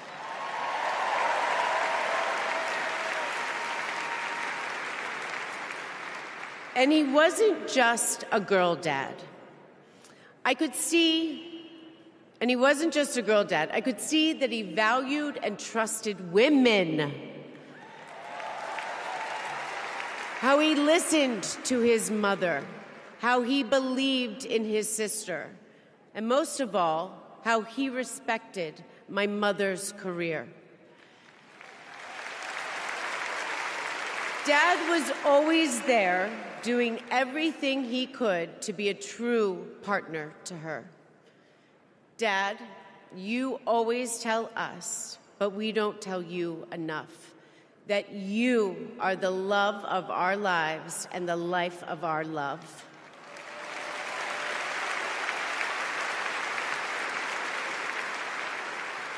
I had my wedding reception in my parents' backyard. At the time, my dad was vice president. But he was also that dad who literally set up the entire reception. He was riding around in his John Deere four-wheeler, fixing the place settings, arranging the plants, and by the way, he was very emotional. I thought that I would be a mess, but he was the one crying, and I was the one who had to comfort him. Before he walked me down the aisle, he turned to me and said that he would always be my best friend. All these years later, Dad, you are still my best friend. His example in service inspired my career. I'm a social worker in Philadelphia.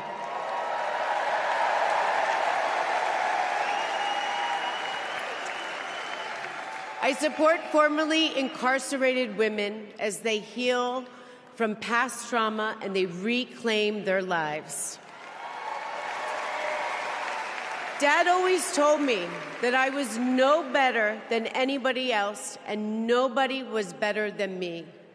He taught me that everyone deserves a fair shot and that we shouldn't leave anyone behind. That's what you learn from a fighter who has been underestimated his entire life. When I look at Dad, I see grace, strength, and humility. I see one of the most consequential leaders ever in history.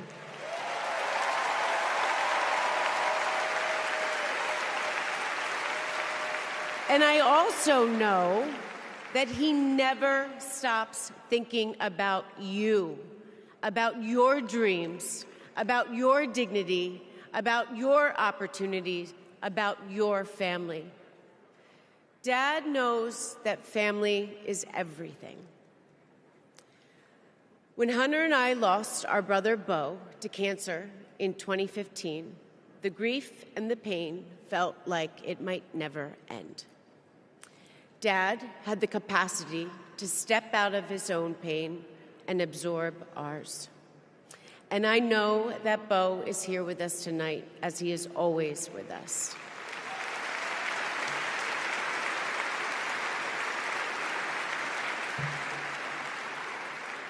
After Beau passed, I got this tattoo on my wrist.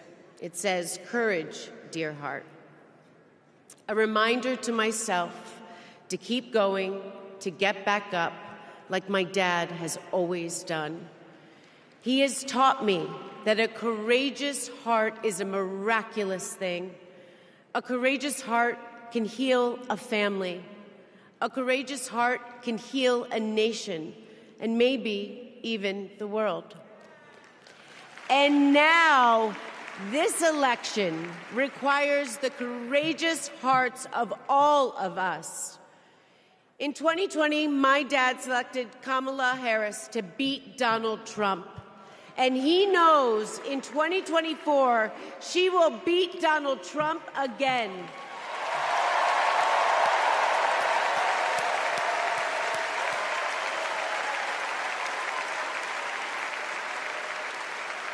So tonight, I am asking you, if you stood with us in 2020, call upon your courageous heart. Stand with us today. Work harder than you have ever worked before in your life. This is the fight of our lifetime. Our freedom, our democracy, our reproductive rights. All of this, all of it is on the ballot. And I know together we can do this because my dad helped show us the way. And now, I would like to introduce my father, your 46th President of the United States, Joe Biden.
Thank you.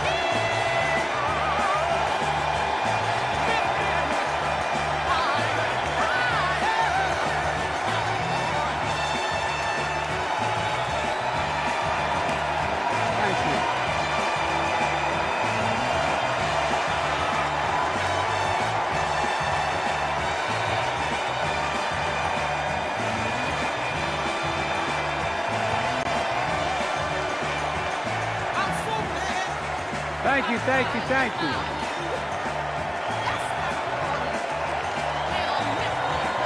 Thank you.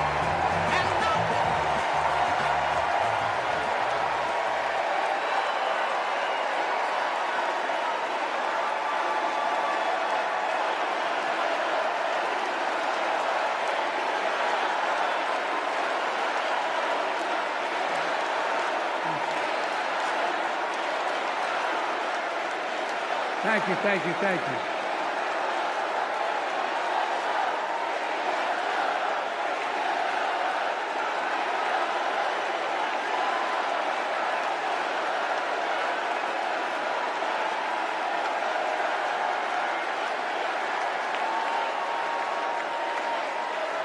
Thank you, thank you, thank you.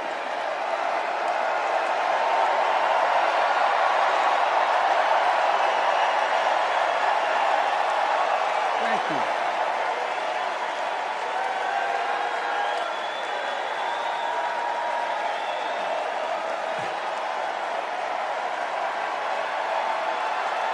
Thank you.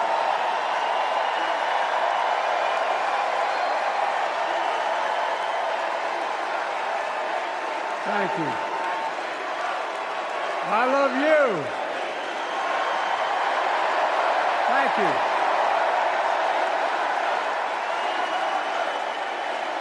Thank you, thank you, thank you.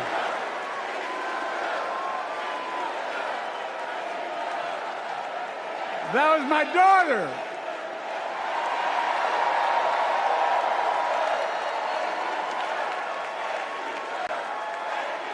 Thank you.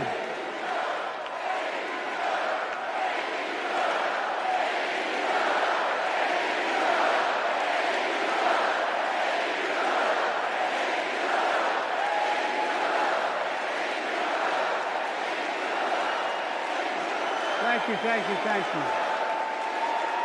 Thank you. Thank you for so. I tell you what.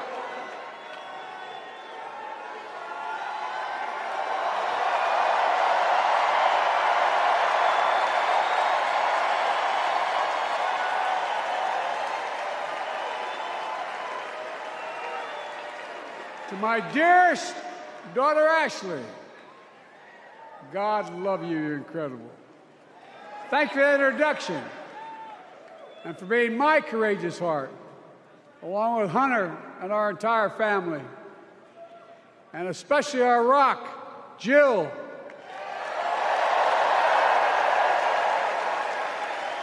who, as those of you who know us, she still leaves me both breathless and speechless. Everybody knows her. I love her more than she loves me. She walks down the stairs, and I still get that going boom, boom, boom. Y'all will know me. No, not kidding. Let's give a special round of applause to our First Lady, Jill Biden.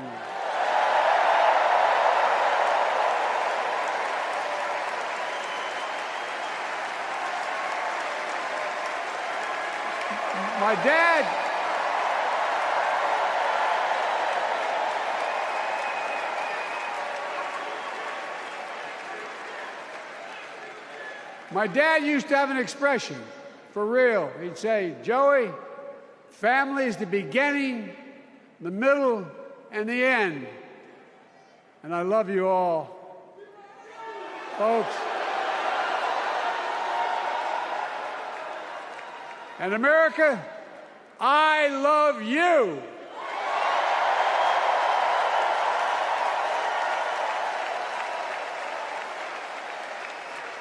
Folks, let me ask you.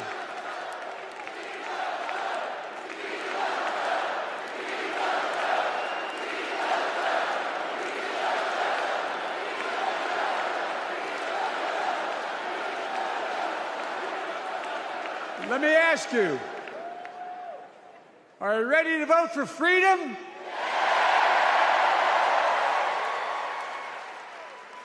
Are you ready to vote for democracy and for America?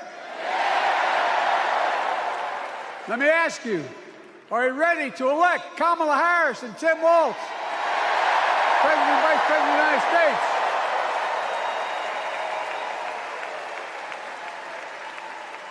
My fellow Democrats, my fellow Americans, nearly 4 years ago, in winter, on the steps of the Capitol, on a cold January day, I raised my right hand and I swore an oath to you and to God to preserve, protect, and defend the Constitution and to faithfully execute the office of the President of the United States. In front of me was a city surrounded by the National Guard. Behind me, a Capitol that 2 weeks before had been overrun by a violent mob. But I knew then, from the bottom of my heart, that I knew now, there is no place in America for political violence. None. You cannot say you love your country only when you win.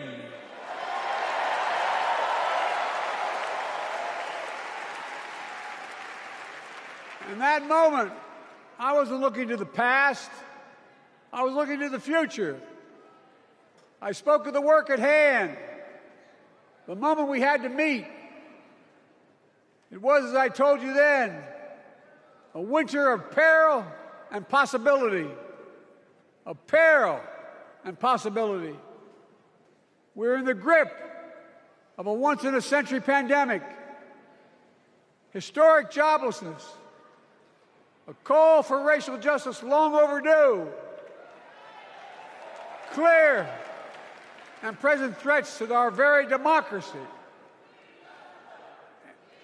Thank you.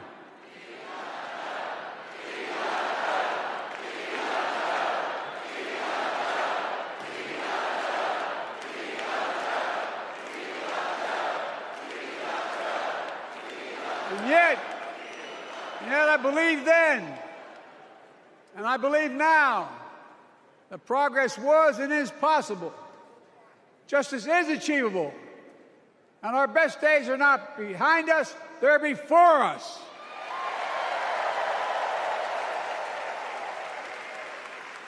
Now it's summer. The winter has passed. And with a grateful heart, I stand before you now on this August night to report that democracy has prevailed. Democracy has delivered. And now democracy must be preserved.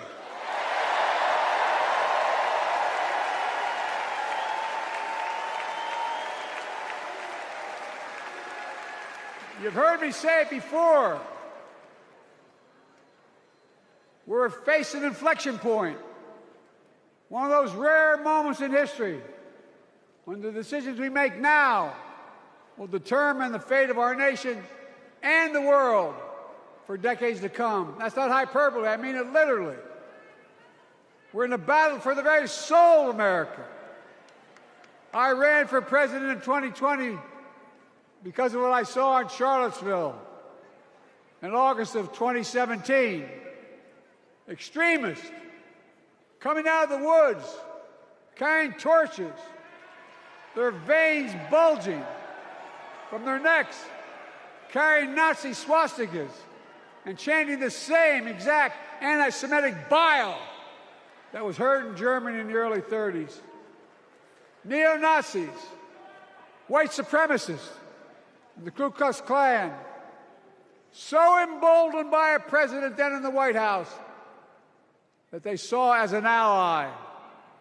They didn't even bother to wear their hoods. Hate was on the march in America. Old ghosts and new garments, stirring up the oldest divisions, stoking the oldest fears, giving oxygen to the oldest forces that they long sought to tear apart America. In the process, a young woman was killed. When I contacted her mother, I asked about what happened. She told me.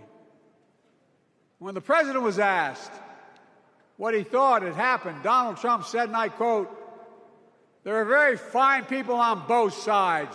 My God." That's what he said. That is what he said and what he meant. That's when I realized, had listened to the admonition of my dead son, I could not stay in the sidelines. So I ran.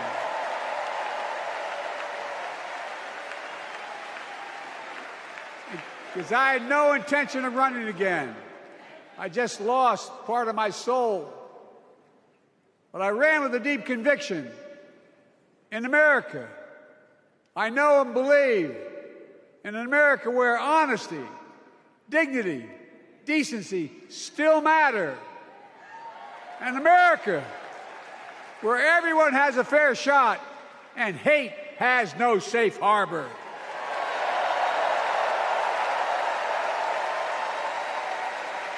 An America where the fundamental creed of this nation, that all of us are created equal, is still very much alive.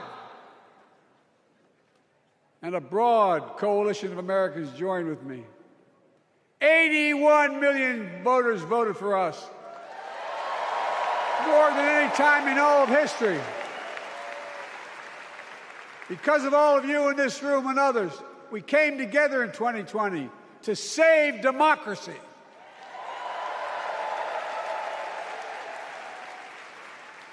As your president, I've been determined to keep America moving forward, not going back, to stand against hate and violence in all its forms, to be a nation where we not only live with but thrive on diversity, demonizing no one, leaving no one behind, and becoming the nation that we profess to be. I also ran to rebuild the backbone of America, the middle class.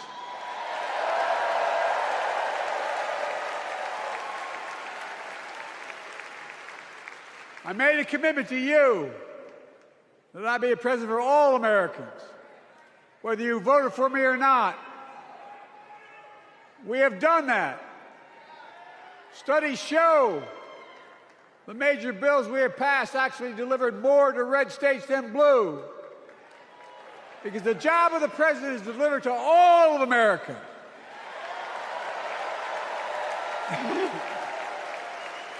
Because of you, and I'm not exaggerating, because of you, We've had one of the most extraordinary 4 years of progress ever, period. When I say we, I mean Kamala and me. Just think about it. COVID no longer controls our lives. We've gone from economic crisis to the strongest economy in the entire world. Record 16 million new jobs. Record small business growth. Record high stock market. Record high 401ks. Wages up and inflation down, way down, and continuing to go down.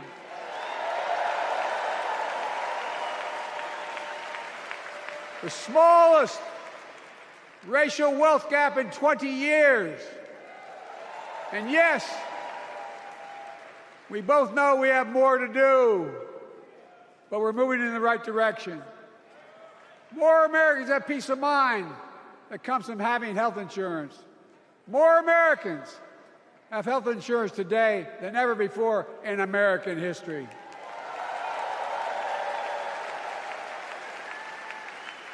And after, as a young senator beginning to fight for 50 years to give Medicare the power to negotiate low prescription drug prices, we finally beat Big Pharma.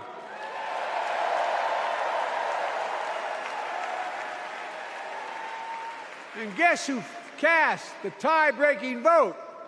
Vice President, soon-to-be President Kamala Harris.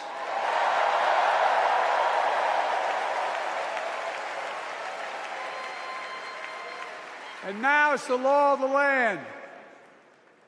Instead of paying $400 a month for insulin, seniors with diabetes will pay $35 a month. The law we passed already includes, starting in January, every senior's total prescription cost can be capped at $2,000 no matter how expensive the drugs they have. And what we don't focus on, and our Republican friends don't seem to understand, our reforms don't just save seniors money, they save the American taxpayers money. You know what we just passed saved? It saved $160 billion over the next decade. That's not hyperbole. It's because Medicare no longer has to pay those exorbitant prices to the Big Pharma. But look, well, thank you, Kamala, too. Look, folks, how can we have the strongest economy in the world without the best infrastructure in the world? Donald Trump promised Infrastructure Week every week for 4 years, and he never built a damn thing.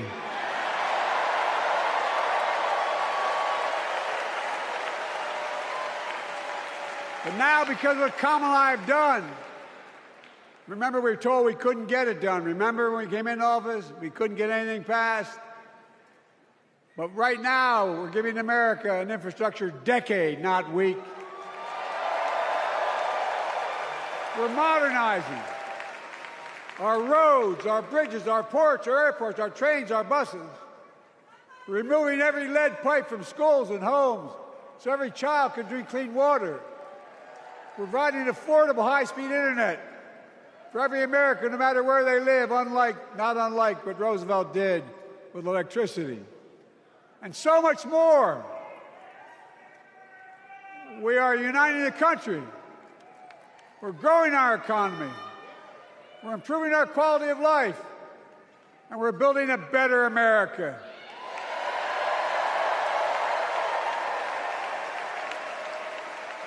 Because that's who we are. How can we be the strongest nation in the world without leading the world in science and technology? After years of importing 90% of our semiconductor chips from abroad, which America invented those chips, our Chips and Science Act meant that private companies from around the world are now investing literally tens of billions of dollars to build new chip factories right here in America.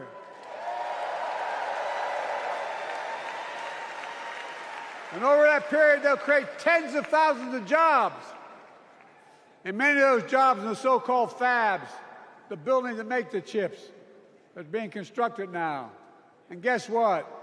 The average salary in those fabs, size of a football field, will be over $100,000 a year, and you don't need a college degree.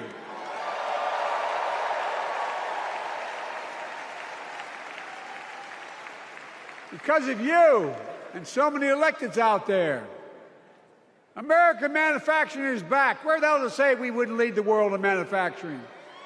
800,000 new manufacturing jobs.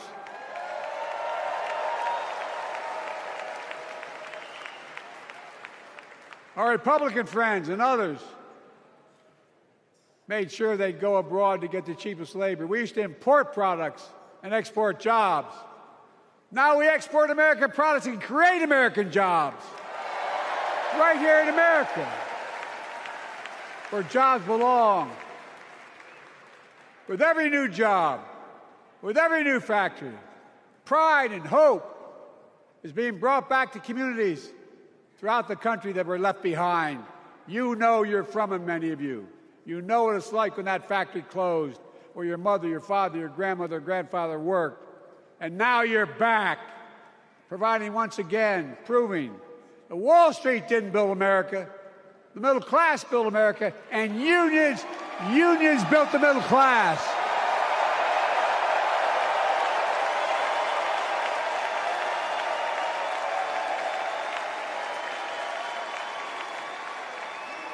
It's been my view since I came to the Senate. And that's why I'm proud to have been the first president to walk a picket line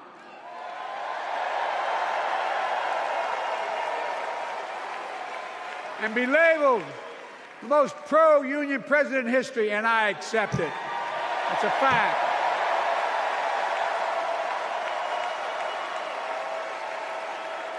Because when unions do well, we all do well.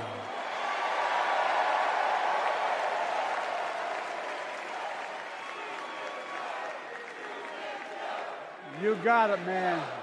You got it.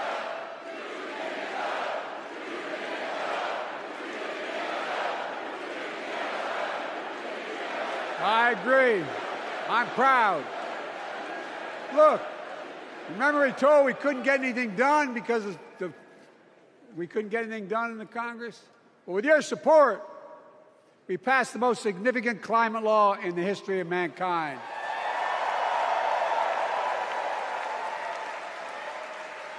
Over $370 billion. Cutting carbon emissions in half by 2030. Launching a climate corps, similar to AmeriCorps and Peace Corps, creating tens of thousands of jobs for young people of the future who are going to make sure this continues.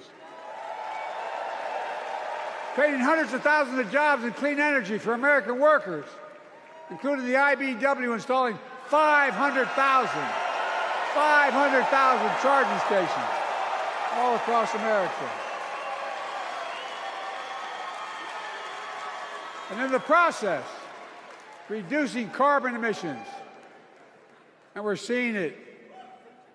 We're seeing to it that the first beneficiaries of environmental initiatives are those fence-lined communities that have been smothered by the legacy of pollution. Louisiana and Delaware, Route 9, all the factories, all those chemical factories are right next to the poorest neighborhoods. They're the ones we're going to bring back.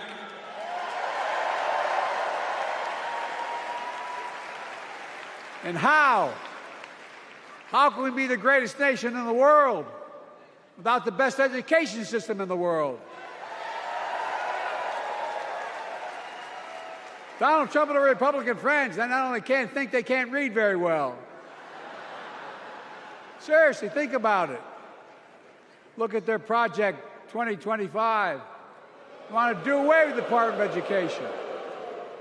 Well, during the pandemic, Kamala and I helped states and cities get back their schools back open. And we gave public school teachers a raise.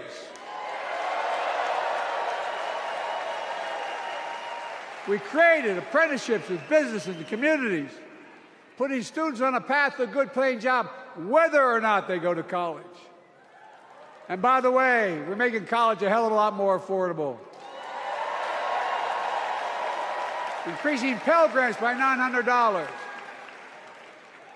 Over $15 billion to HBCUs. Minority service engines, including Hispanic institutions and tribal colleges. We kept our commitment to provide more student relief than ever by lifting the burden of helping millions of families so they could get married, start a family, buy a home, and begin to build family wealth and contribute to the community and grow our economy. It's not costing us, it's creating more wealth. We fundamentally transformed how our economy grows, from the middle out and the bottom up instead of the top down. You know, my dad used to say there wasn't a whole hell of a lot to drop down on my kitchen table at the end of the month. I come from a basic middle-class family, 3-bedroom house, 4 kids, a grandpop living with us, decent neighborhood, but never a penny to spare. And look, that top-down notion never worked. A lot of Democrats didn't think it worked, thought it worked, but it doesn't. And when we did all that, what we've done, everybody can do well. Everybody.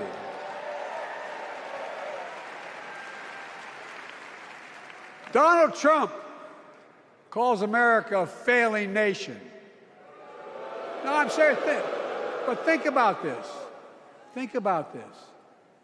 He publicly says to the whole world, I'm going to say something outrageous. I know more foreign leaders by their first names and know them well than anybody alive. Just because I'm so damn old. But I'm not joking. Think of the message he sends around the world when he talks about America being a failing nation. He says we're losing. He's the loser. He's dead wrong.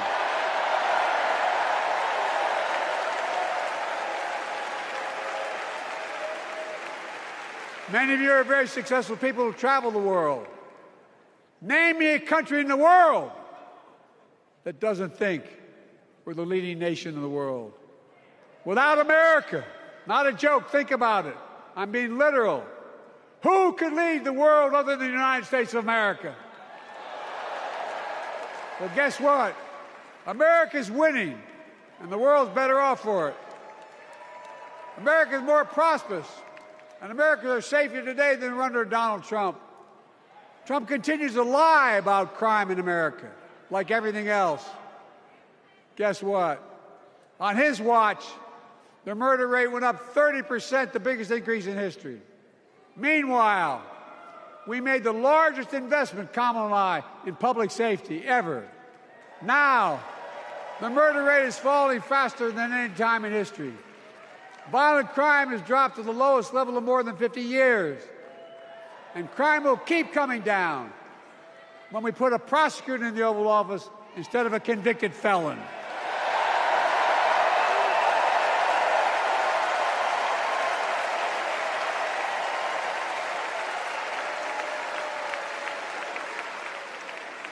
And folks, the distinguished senator from the C Senate from California and I passed the first ban on assault weapons. And guess what? It worked. If we care about public safety, we need to prevent gun violence. And what makes me ashamed when I travel the world, which I do, more children in America are killed by a gunshot than any other cause in the United States. More die from a bullet than cancer, accidents, or anything else in the United States of America. My God. That's why Kamala and I are proud. We beat the NRA when we passed the first major bipartisan gun safety law in 30 years.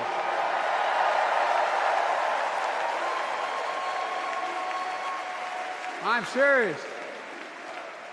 That comes from here. And now it's time to ban assault weapons again.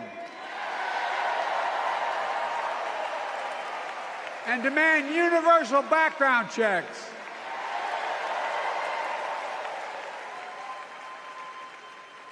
It's hard. I never thought I'd stand before a crowd of Democrats and refer to a president as a liar so many times. No, I'm not trying to be funny. It's sad. Trump continues to lie about the border. Here's what he won't tell you. Trump killed the strongest bipartisan border deal in the history of the United States that we negotiated with the Senate Republicans. Took 4 weeks. Once it passed, and never acknowledged the most expansive border change in American history. He called senators to say, don't support the bipartisan bill, because he said it would help me politically and hurt him politically. My God. No, I'm serious. Think about it. Not a joke. Ask even the press who doesn't like me. They'll tell you that's true. Typically, Trump, once again, putting himself first and America last. Then I had to take executive action. The result of the executive action I took, border encounters have dropped over 50%. In fact, there are fewer border crossings today than when Donald Trump left office. And unlike Trump, we will not demonize immigrants, saying they're the poison of blood of America. Poison the blood of our country. Kamala and I are committed to strengthening legal immigration, including protecting dreamers and more.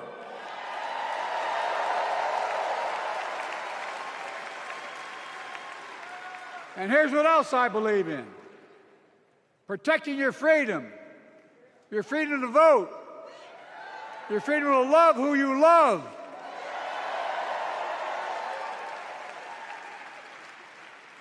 And your freedom to choose.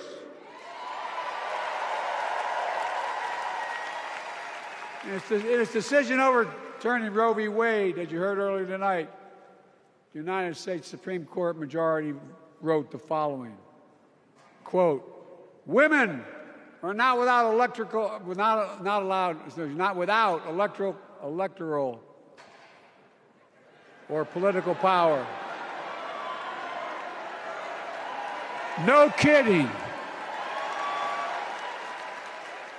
MAGA Republicans found out the power of women in 2022. And Donald Trump is going to find out the power of women in 2024. Watch.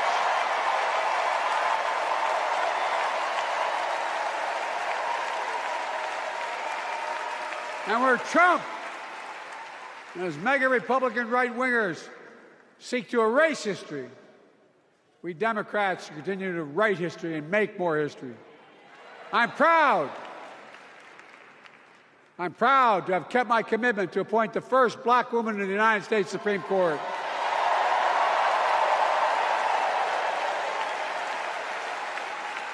Ketanji Brown Jackson, a symbol for every young woman in America that you can do anything.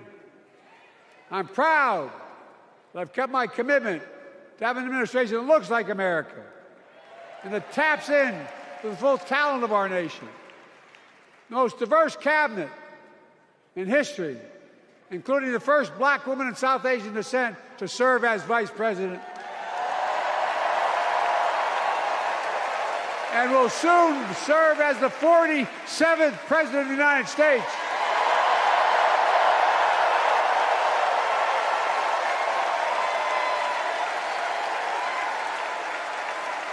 She is good. Look. Thank you, Kamala.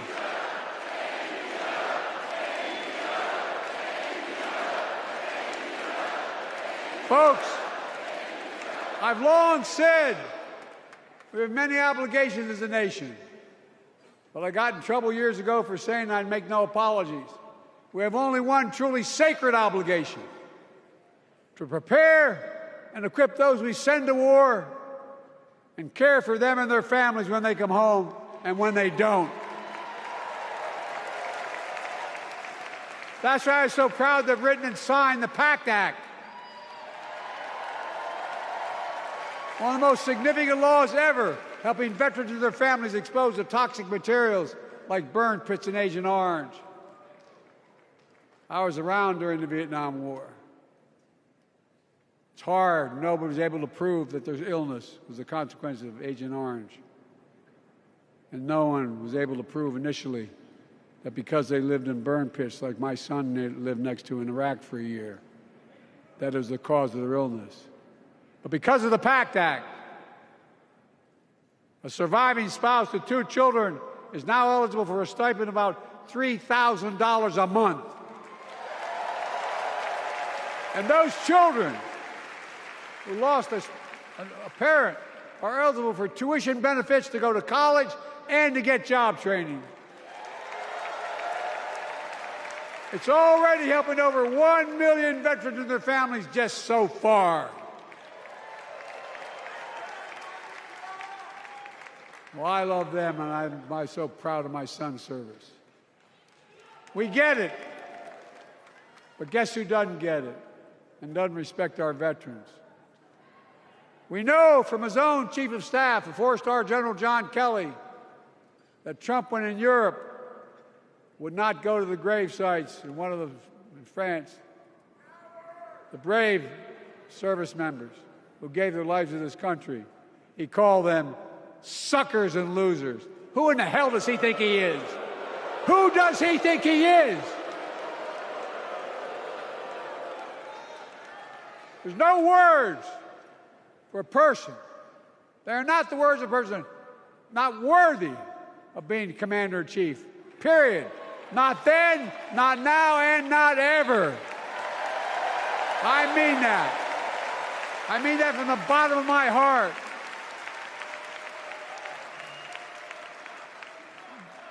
Just as no commander-in-chief should ever bow down to a dictator, the way Trump bows down to Putin.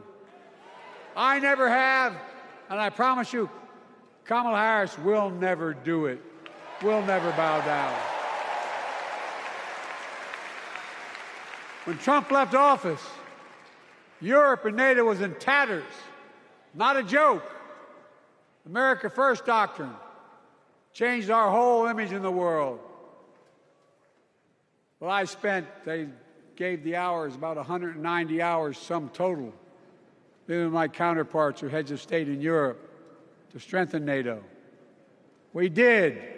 We united Europe like it hadn't been united for years, adding Finland and Sweden to NATO. 10 days before he died, Henry Kissinger called and said, not since Napoleon has Europe not looked over their shoulder at Russia with dread until now.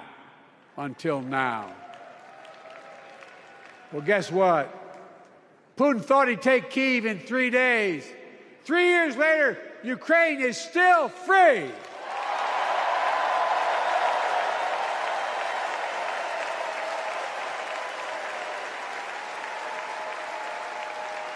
When I came to office, the conventional wisdom was that China would inevitably surpass the United States.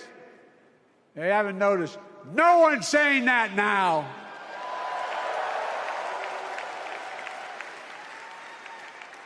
And we'll keep working to bring hostages home and end the war in Gaza and bring peace and security in the Middle East.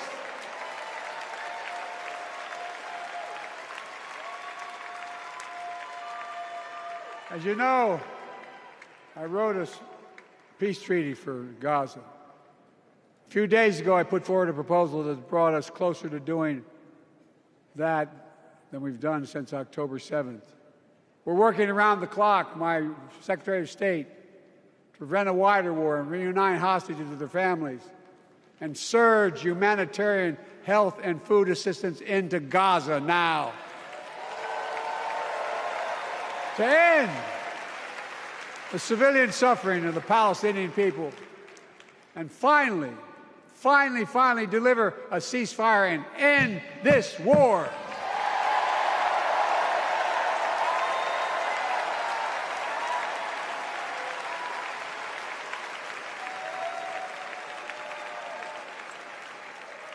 Those protesters out in the street, they have a point.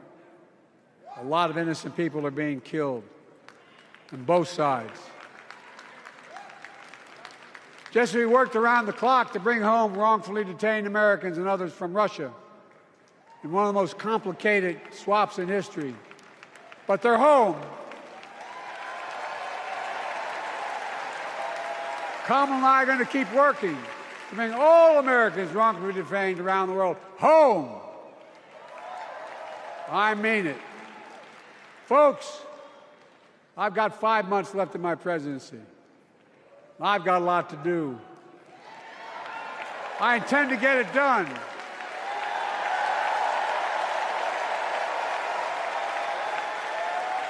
It's been the honor of my lifetime to serve as your president. I love the job, but I love my country more. I love my country more. And all this talk about how I'm angry at all those people who said I should step down, that's not true.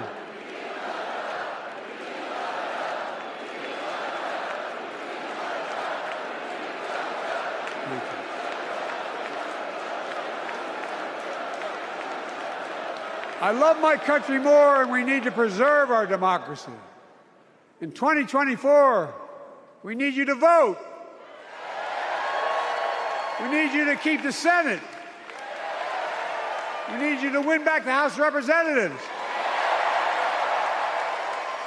And above all, we need you to beat Donald Trump.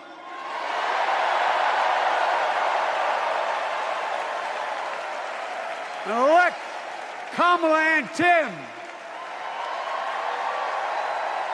President and Vice President of the United States of America.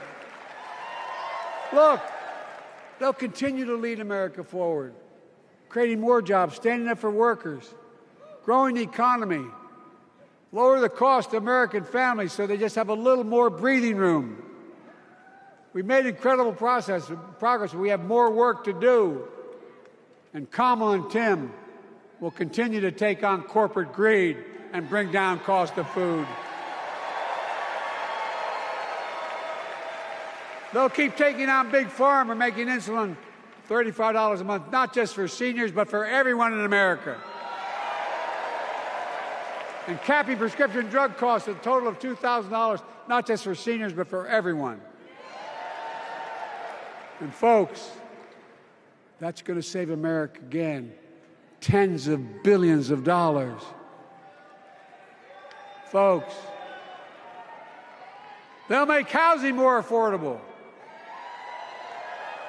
building 3 million new homes, providing $25,000 down payment assistance for the first-time home buyer, more than the 10 we approved. Donald Trump wants a new tax on imported goods, food, gas, clothing, and more. You know what that will cost the average family, according to the experts?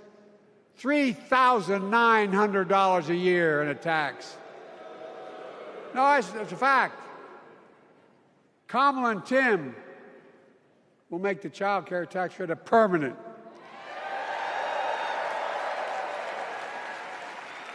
Lifting millions of children out of poverty and helping millions of families get ahead.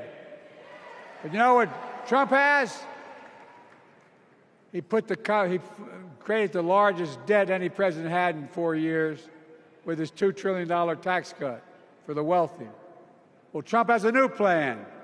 He wants to provide a $5 billion tax cut for corporations and the very wealthy. Read it. Put us further in debt. And folks, You know, we have 1,000 billionaires in America. You know what their average tax rate they pay? 8.2%. If we just increase their taxes, we proposed to 25%, which isn't the highest tax rate even, it would raise $500 billion new dollars over 10 years. They'd still be very wealthy. Look, Kamala and Tim are going to make them pay their fair share. They'll protect Social Security and Medicare. Trump wants to cut Social Security and Medicare.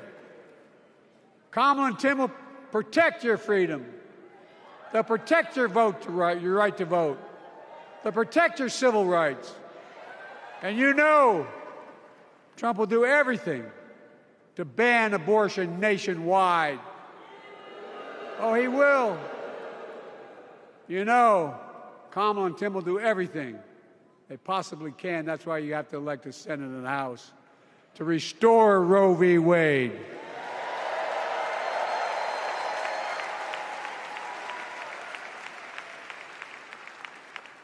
The ancient Greeks taught us that character is destiny. Character is destiny. For me and Jill, we know Kamala and Doug are people of character. It's been our honor to serve alongside them. And we know that Tim and Gwen Waltz are also people of great character.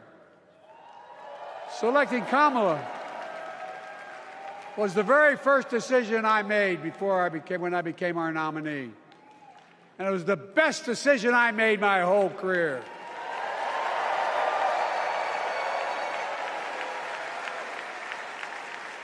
We've not only gotten to know each other, we've become close friends. She's tough, she's experienced, and she has enormous integrity, enormous integrity. Her story represents the best American story. And like many of our best presidents, she was also vice president.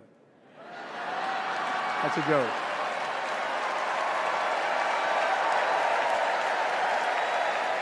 But she'll be a president our children can look up to. She'll be a president respected by world leaders because she already is.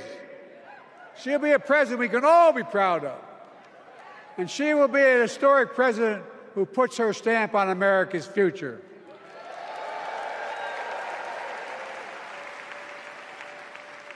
This will be the first presidential election since January 6th. On that day, we almost lost everything about who we are as a country. And that threat, this is not hyperbole, that threat is still very much alive. Donald Trump says he will refuse to accept the election result if he loses again. Think about that. He means it. Think about that. He's promising a bloodbath if he loses, in his words. And that he'll be a dictator on day one, in his own words. By the way, this sucker means it. No, I'm not joking. Think about it. Anybody else said that in the past, you'd think he was crazy. He is crazy, but you'd think it was an exaggeration, but he means it. We can't let that happen. Folks, all of us carry a special obligation. Independents, Republicans, Democrats. We saved democracy in 2020, and now we must save it again in 2024.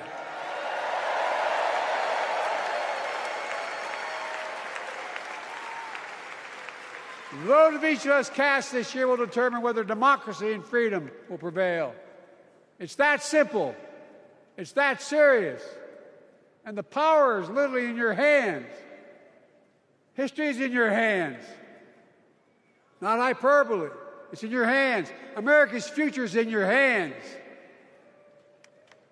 Let me close with this. Nowhere else in the world could a kid with a stutter and modest beginnings in Scranton, Pennsylvania, and Claymont, Delaware. Grow up to sit behind the resolute desk in the Oval Office.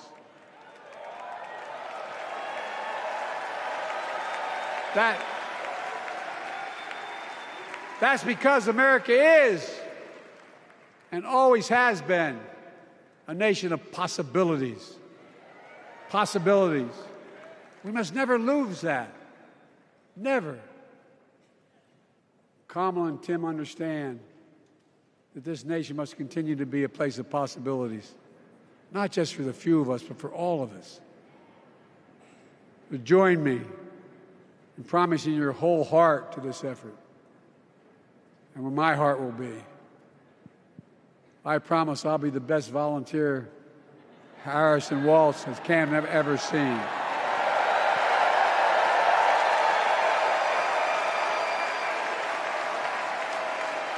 Each of us has a part in the American story. For me and my family, there's a song that means a lot to us, that captures the best of who we are as a nation. The song is called American Anthem. There's one verse that stands out, and I can't sing worth a damn, so I'm not going to try. I'll just quote it. The work and prayers of centuries have brought us to this day. What shall our legacy be? What will our children say? Let me know in my heart, when my days are through, America, America, I gave my best to you.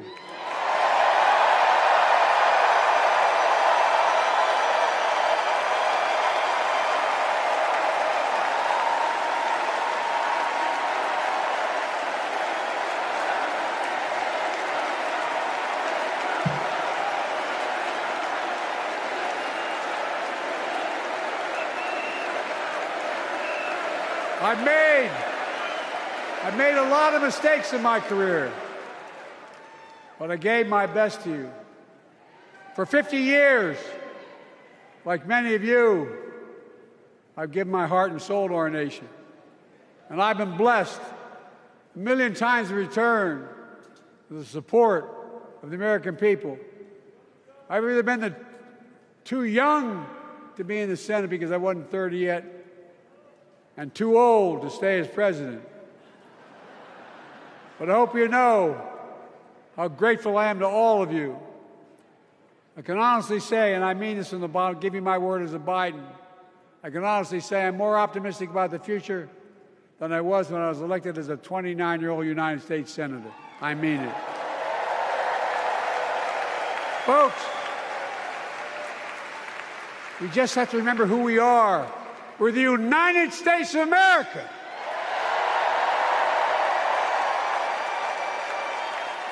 And there's nothing we cannot do when we do it together. God bless you all, and may God protect our troops. Thank you.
Please stand if you are able for this evening's benediction, offered by Rabbi Michael Beals and Pastor Cindy Rudolph.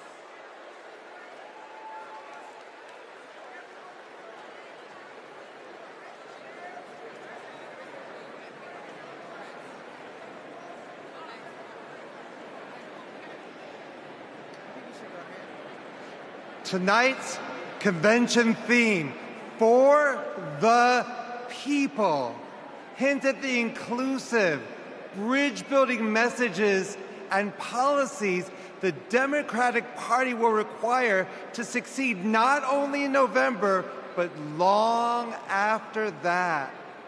No prayer better unites Jews, Christians, Muslims, and others of faith, along with Democrats, Republicans, Independents, and undecideds, that the threefold priestly Cohenite benediction presented in the Bible. It is divided into three in order to shower the following blessings of gratitude, hoda'ah, upon my fellow Delawarean, President Joe Biden. For more than 50 years of selfless, effective public service. Joy, simcha,